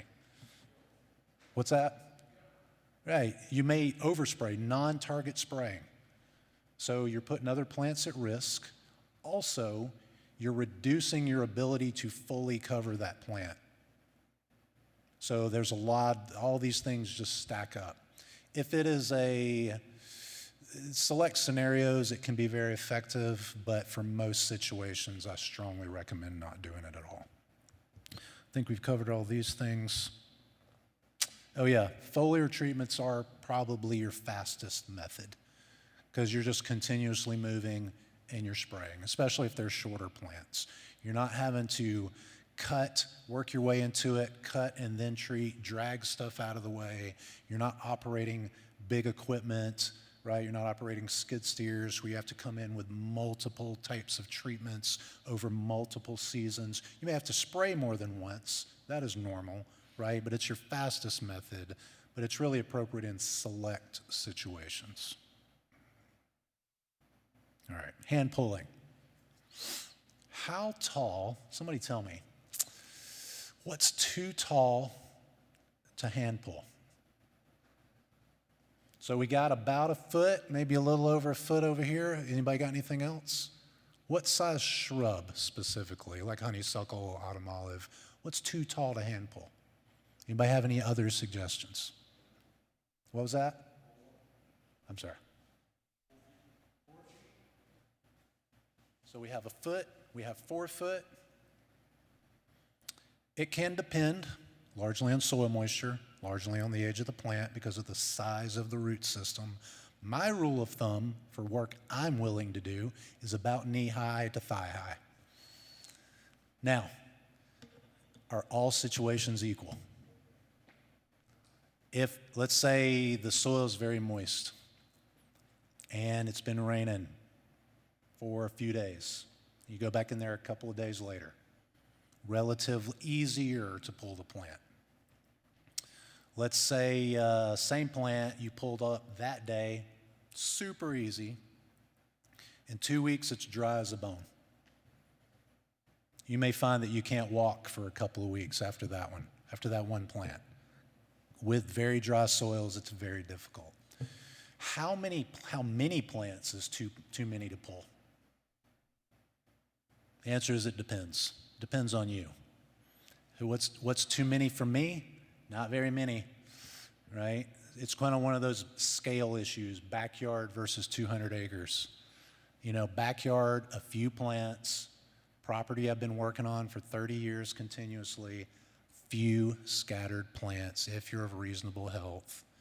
I like to use the analogy of deadlifting. Does everybody know what deadlifting is, like in the gym? You got a bar with weight on it in front of you and you're picking it off the floor.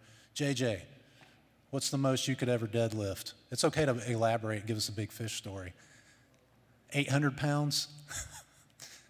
So I used to do like 400 pounds for reps and I'd turn it to a farmer's carry, right? That's a lot. But I was also training to be able to do the outside work without breaking myself. I, at that point, was not willing to do a bunch of hand pulling on any property for a lot amount of time. So it's always a scale issue. 200 acres, not happening. So very small scale situations. The reason I bring this up is because that comment comes up all the time. Just hand pull it, just hand pull it, just hand pull it. I interviewed a guy once who ended up working for me. He wasn't trying to be, he was just answering on the spot because I made him. Part of this second interview was a field interview. We were talking about Johnson grass specifically.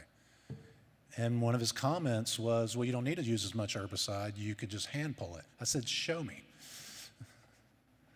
So he pulled some Johnson grass. Some of it broke, the tops broke off. Well, there's all our roots.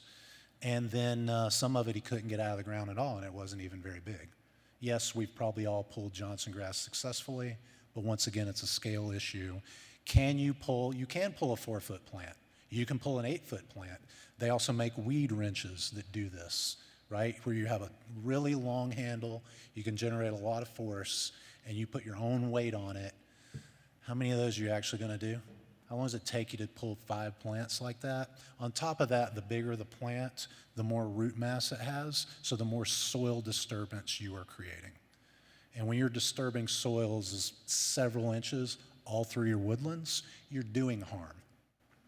So we have to think about those things also. I know I'm sounding a little sarcastic. It's kind of fun to be sarcastic about some of these things that don't work, but also I just don't like being very serious because meetings suck when everybody's serious, right? But these are common. These are the trends that come up all the time. All right, basal bark treatment. Basal bark treatment means about the bottom foot and a half of the stems, all the stems, you're treating with a certain type of herbicide solution. This situation is where you can leave it standing dead or come back to it later. Most of the time you're leaving it standing dead because what you're doing is you're killing the plant, all the leaves disappear, it won't grow anymore, and so the sunlight gets in. Because remember, in almost every habitat management scenario, our goal is to control light levels. Correct? Right. He said it was okay, so I could say that. All right, so with these, you have to use an oil-based solution. And I mentioned that earlier. I'm going to tell you what that means now. You mix certain herbicides with water. Most herbicides you can. Certain herbicides will also let you mix them with an oil. The most common has been diesel. You can also use kerosene. Those things are on labels most of the time, so they're legal and safe to use. But they also make a product that's plant-based. It is more expensive, but it is better out in the environment and in your soils. Basil oil does the same thing. The oil brings that herbicide through the woody tissue. Yes, sir.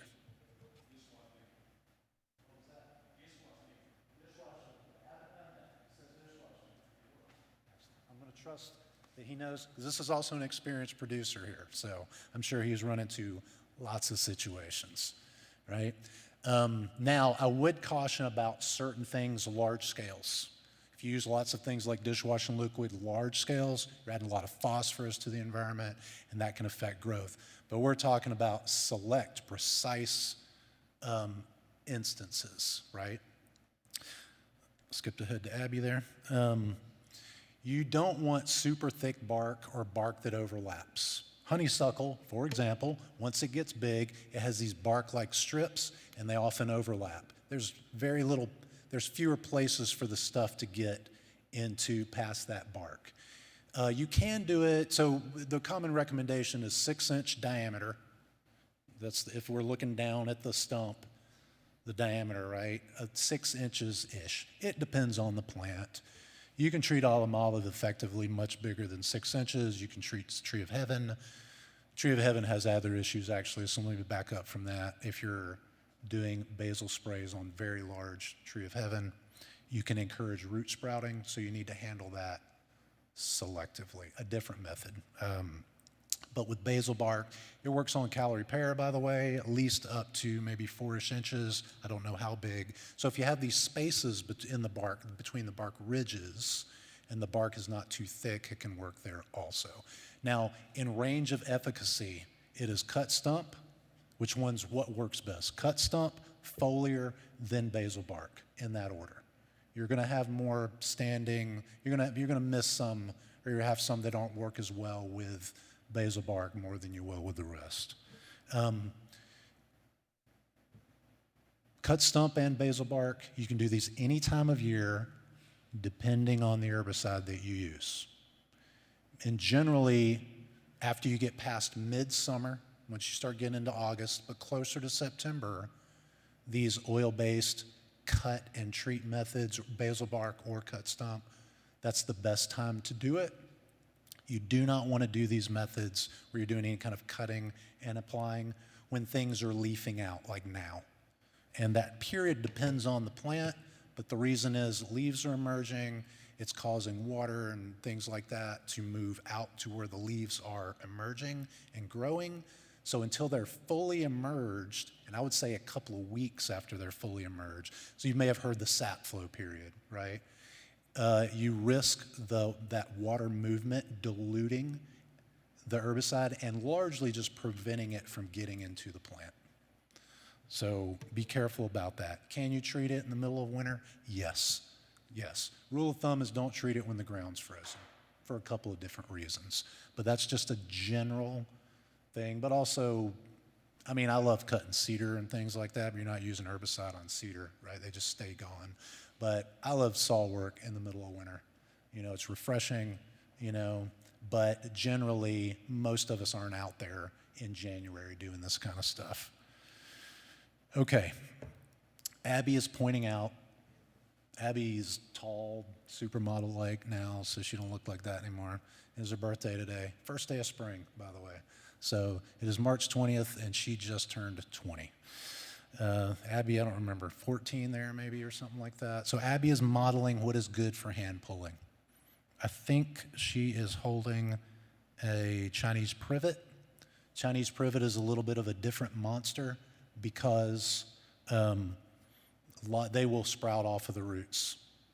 And so these like rhizomatous growth, and there'll just be tons of stems. So you have to be a little bit more careful with those. When they're giant though, like if you go down to my mom's house down in South Alabama, where I mostly grew up, there's 30-foot tall privet forests that nothing but non-native wisteria is growing under. So those respond great to all these methods. But these that have all the tons of little stems, for Chinese privet specifically, you have to be a little bit more selective and probably use a combination of treatments for those. This is just at the edge and probably just over the ideal size for foliar sprays. This is a perfect candidate for cut stump, and the stem is small enough to use a brush blade on. Now, if you closer you get to 2 inches with a smaller brush cutter, you sometimes have to carve your way into it. You're not just whacking against the side like it's a chainsaw, or if you're running something through your table saw. You're kind of slicing in from the side through a few passes to get into it. But that is perfect for any kind of cut stump work. If they are isolated plants, and there's not a lot of native herbaceous understory, I wouldn't mind treating that one myself with a foliar spray. I would rather do a cut stump treatment on this. So imagine you had 2 acres of this, where in this size they're probably starting to become dense, but they're still scattered. You can go through that. I can go through a site of stuff this size and smaller, you know, in 2 to 3 hours, about 1/5 of an acre every 2 to 3 hours, cutting and treating. That is not moving it off site though, which is another thing that will just depend on whether you do that or not.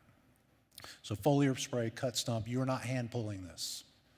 A weed wrench will work, but you don't want to, I promise. Or maybe you're doing 2 a month or something, right? Most effective though, cut and treat this. Okay, see the red line at the top of the image? She's modeling chainsaw work or a forestry mulcher. Do y'all know what a forestry mulcher is? So does everybody know what a skid steer is? Skid steer, but the attachment on the front is just a horizontal barrel with big offset teeth. And it just grinds everything down. It's a very precise tool, believe it or not. It really is, even in the woods, if the terrain allows it. You grind that down, and you come back in a later season, and do your foliar sprays once the vegetation gets up to be at least a couple of feet tall. Why a couple of feet tall? Can anybody tell me? You want enough growth, enough leaf surface area to bring in enough herbicide to kill the roots. Some cases you may mulch, burn to remove some of the material, right, to allow for the right kind of regen. Y'all talked about that earlier, didn't you? Or something like that? Yeah, and then do your sprays or some kind of order of that. But in these cases, you always have to come in with an additional herbicide spray. And in most cases, to be very effective, you need to do multiple treatments anyway. A cut and sometimes multiple sprays. Part of the reason for multiple sprays is you have a seed bank and things are going to come up from the seed that weren't doing anything before. You added more sunlight, more things grow, right, including your invasives. Do not spray this. If it's one plant in the middle of the field, that might be different. You're not going to fully cover this if it's next to anything else.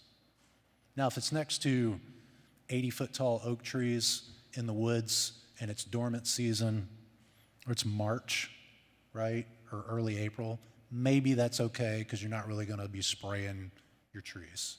I would still discourage any kind of foliar sprays. And with the average backpack sprayer, you're never going to cover that high anyway. It's just not happening. So more of it's going to get on you than the plant. All right. I'm going to skip to, I'll go back to this if we have a minute. Brush cutter. See the blade on the end of that? That is a commercial trimmer. They make these a lot bigger. They're a lot heavier. They do a whole lot more work. That will do efficiently 2-inch stuff and smaller with multiple passes. You can run that all day long though, all day, especially if you have a partner who's treating behind you. As far as sprayers, that's my favorite thing in the world right there. Not the brand, but the type. It's a pressurized sprayer. It holds about half a gallon. You know, you get it pressurized and you can spray a whole bunch of stumps without having to respray it. You have to be careful with that trigger, dropping it, throwing it down, how you have it on you, how you wear it. You can accidentally spray yourself sometimes. That's why it's most efficient to have a partner with you. So like a team, even if it's two of you, if it's you alone though, cut a few plants, go back and treat a few plants. Cut a few plants, treat a few plants. Everybody sells these. Do not buy the cheapest thing, period. The cheapest stuff is going to leak. The seal is going to break in 5 minutes. These are not made for oils, but you use them with oils. Just know that. So you need to clean them out pretty regularly. That one, buy it everywhere. You can do a lot of work with these, and a lot of people do. But sometimes you have to pump to get it going. Sometimes they leak easier. You don't hold as much herbicide, but they're fine. Once again, don't buy the 50-cent ones. You're going to wish you bought the $3 one, right? But, you know. Backpack sprayer, this is a pretty familiar tool. You can do every single kind of herbicide treatment that you can imagine with this. I have treated 3/4 acre fields with this, that exact one in this picture, for like small scale pollinator habitat installations. I've treated stumps, done basal bark treatment, all with that one. So part of the reason you can do that is because you have lots of options for nozzles. That's what allows that to work. Top handled saws, you can get these battery operated models. Top handled saws are designed to be short and light and clip onto you when you're climbing trees, when you're doing work as an arborist.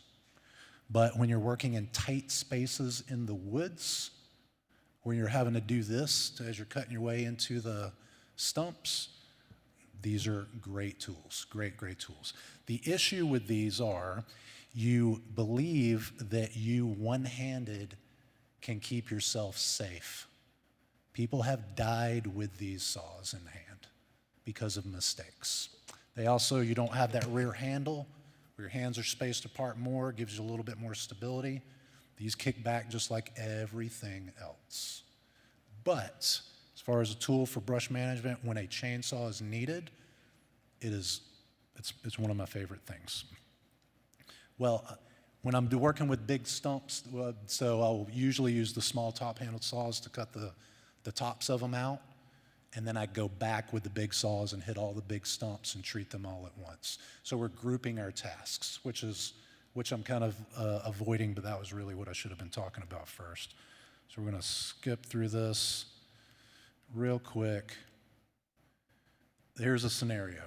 You have, this is bush honeysuckle or pick your plant in a scattered, short woodland. This is a woodland just out of like a savanna type density. We may want to convert it to something like that. But largely what's going to happen here is these are going to spread, get too big, cause lots of shade, and your regeneration, which means your new baby trees that you want, you're going to start to see less of them to none of them. So you want this stuff to be gone. This is a backpack sprayer, foliar spray, or a brush cutter cut stump situation, every case. And when you're working in a situation that you have a mix of things, you want to group your tasks as much as possible, because when you're moving between different tasks, you become less efficient. So imagine that you're cutting, moving, spraying, or some combination of anything. This works in every situation in life that has multiple tasks. The more you move between things, the less efficient you are, period. It's an industrial engineering principle. If you've ever worked in a factory, a distribution center, anything like that, that's one of their main issues, grouping your tasks, right? So you want to maybe work, if it's mostly small stuff, brush cutter or a backpack sprayer, do all the small stuff separately than you would do the big stuff. Now, whether it's big stuff first or small stuff first really depends on how the plants are distributed throughout the woods. So sometimes you may go in and get the big stuff first so that you can do all the small stuff without slowing down. Because with a brush cutter, this is pretty continuous work. With large plants, cut stump, chainsaw work, it's a lot of stop and go. This is a very similar situation, but the density is higher. But we see some things that are getting a little bit big for foliar spraying. So I would likely, also this is in the growing season. On this site specifically, there's lots of valuable native herbaceous plants growing within a foot of the ground. This is a situation I did not want to harm any of that. On this site specifically, I did all of my cutting first of my brush cutter size stuff with no herbicide treatment. There was so much native herbaceous plants there. Only the big stuff got herbicide right away. I had to come back later in the year to do foliar sprays, because also what I had was more even growth for the foliar sprays, so it was very, very efficient and very fast. But the point was to improve the habitat, and I would have been doing a terrible job had I done much foliar spray. So that's a situation. You want to avoid it if you can, but that's a situation where it's okay to walk away without treating if you know you're going to be able to come back later and do the herbicide treatments. All of that, a lot of the stuff is too big for me to handle, except for the very, very small stuff. This was also maybe not quite 2 acres on this specific spot. So we have to think about those situations. We always say treat right away. This is one of those situations where you have to plan ahead. I'll skip that one. Okay, we see a lot of tall stumps here. Can y'all see that? Maybe even the next, yeah, another one. That's just an example of grouping your tasks. I'm not bothering with that tiny stuff because there's so many bigger things in the way. I'm not trying to move through an area and get everything all together. It's not efficient. I go through and I remove all the tops because this site needed wildlife piles, right? We did these big brush piles. that we scattered through the sites too, that were required for this job. And so all the tops came off first, and then I'm gonna go back in because they're in the way, and some of these are just a little bit too big for a top-handled saw. Maybe not the ones you see right here, but some of them are. So I come back in with another saw, group my tasks, do all of my treatment, then I come back in. My third task for that site is a foliar spray at a later point in time if these weren't cut. Just another example. All right. All of that's honeysuckle. What does this job require? Somebody tell me. What's that?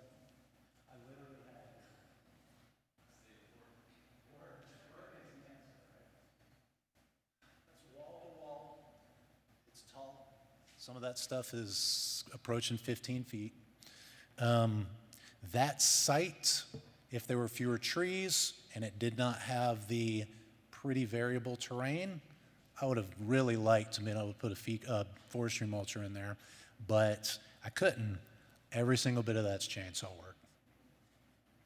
You may not be able to do that. There are very few service providers that do that, but they do exist, right? We turned this is a park. We turned that actually into a volunteer event.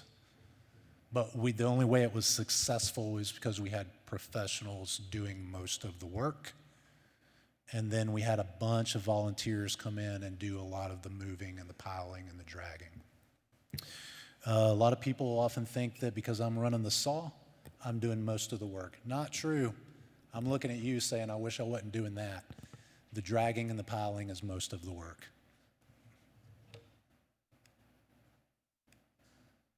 All right. We're wrapping this up.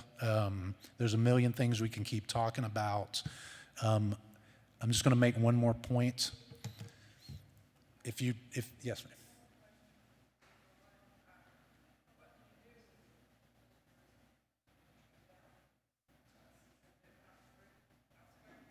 So the question is, what do you do with what you cut down? In most cases, none of the stuff is going to root. There are things that will, right? Honeysuckle, autumn olive, those kinds of things, you don't really see that. They're gonna die, they're gonna dry, they're gonna start to break down. You wanna cut them up into enough pieces that they can rot, unless you're using them for something else. But the more you can get touching the ground, the faster it's gonna rot. It could still take a while, right? But we will sometimes use it as just brush piles, because sometimes small mammals, mostly things like birds, are going to use them, right? And there's a right and a wrong way to design brush piles for what you want to use them. And I want to say that Department of Fish and Wildlife has some habitat how-tos on brush piles, online. Look at those. But it depends on how you want to use the site. If you want it to be a site that you stroll through, you either you need to get it out of the way. And the cheapest way to do that is to pile it. You can have several piles, right, that are enormous. If you're paying somebody else to do it, they can haul it off or they can ship it. Most of the stuff, though, is not going to root. Most of the stuff is not going to cause a problem on the site because it's already been causing a problem for years. It's not adding anything new, right? So usually it does. There are a few cases of other plants we haven't talked about that would be a concern, but not most of the time. So the herbicides you use, the labels are usually pretty good, right? You may not always understand the labels if you're not used to reading a label. That is a thing, right? But a label will tell you what you can do. Sometimes it's very specific with plants. Sometimes it's categorical. You can use this for cut stump, shrubs, trees. But also how much you can use is extremely important. If I tell you something about an herbicide, but the label says different, I'm the idiot.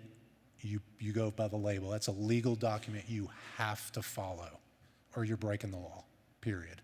But the labels are really good. They give you a range of uses and a range of efficacies that allow you to do what you need. When things do not work well, it's usually because things weren't used the right way, or you weren't using the right stuff. That is the most common scenario for appropriate use.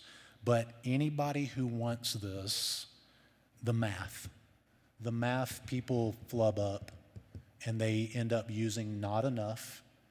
More in many cases is not always better. It's usually just not, right? We can say companies that make herbicides are trying to rip us off, they want us to use more. That's not usually the case, right? They're usually pretty close to what's accurate. We know that because we test it in the field. It's not always perfect, but it's usually that range they give you. So I will make this available. That is my email address. Just simply email me and say, can I have that? And if you have specific questions, I will answer those questions, or I know the people who can answer those questions. So, but including what to mix, how to, what works best on a plant, where do I get that piece of equipment, that kind of thing. And all of the folks we've talked to today, they've all made that same offer. That's part of their jobs already. So anyway, all right, folks, I'm holding you. I'm sure you want to get out of here and you're tired of listening to this. Last question from Cindy. These are the minimum type. Could you quickly say these are minimum type of protection or safety gear while you're operating these things? And how to know if some of these herbicides have affected you and you need to seek medical attention? Yeah, so safety, herbicide safety and exposure, the label tells you what you need. Minimum standards, that's usually what's on it, minimum standards for herbicide use. Glyphosate, triclopyr, things like that, there's different formulations of those. In almost every case, you need eye protection, you need some kind of waterproof gloves, like nitrile gloves or something like that. Usually long sleeves, pants, closed-toed shoes. There are products that will damage your eyes. There are products that if mixed inappropriately and you inhale them, will make you sick. Now, as far as there are some products, not usually for what we're doing in the woods, but there are products that require full suits. Most of those are in ag-based situations, not as much for this. Triclopyr 3, for example, it's salt-based triclopyr formulation, bad for the eyes, right? Also, you don't necessarily want to be drinking diesel by accident if you're doing a cut stump treatment, right? But the label is where those are, and there's lots of different types of PP for different products, and so those, I gave you their minimum standards. It depends though. The label will always tell you the minimum standards. How do you know if you've been affected by it? That's kind of hard. Most of our acute effects of pesticides are from things like insecticides, because most insecticides are nerve poisons. So you may start to feel dizzy, you may feel nauseous, throwing up, and there's very specific treatments for those. So it really does depend on what that label says, and that's what you need to start with first. Be very, very familiar with the label before you use things. Most of our programs don't have things like herbicide safety and effects specifically, right? But we, as a rule of thumb, never go into the field without having our PPE, and if you left something, you screwed up and you don't get to work that day, or the job takes twice as long. You were never mixing or applying without glasses, gloves, the right kind of protective covering, that kind of thing, period. And if just because it hasn't come out in the literature yet doesn't mean it's not happening. You got to keep that in mind too. All right. Yes, sir.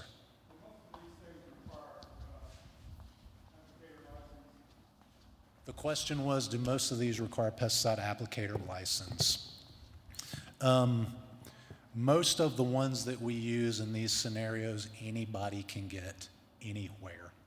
If you're working on your own property, you don't have to have a pesticide applicator license. If you have a commercial property, that is different. If you are helping your neighbor, actually I need to look into that one. It used to be that if you're simply assisting your neighbor and not being compensated, you did not have to have one either. Don't quote me on that though.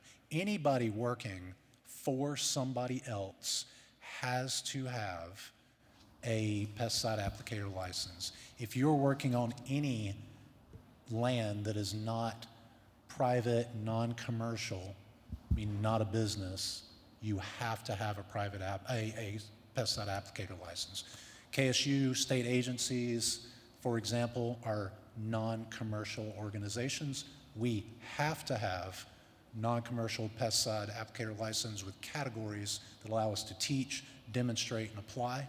If you're a business, you have to have a commercial applicator's license, but not on your own property. And most things, herbicides, are available to you, the ones that are going to do the job. All right, we're going to wrap this up. I'm going to hang out for a few minutes, though. If we have extra questions, send me an email, or on that sheet with the agenda and the other third Thursdays, if you want to be on the mailing list for third Thursdays, or get in contact with us, or make suggestions for content you want to see, Savannah's email is also on that. Thank you all for your patience and your time. What's that? CEUs, if you need pesticide CEUs, follow Kristen. Sheet's out there. If you do not have a pesticide license, you do not need CEUs. But if you have a pesticide license that you need continuing education units for, there's some out at the front desk. All right, thank you.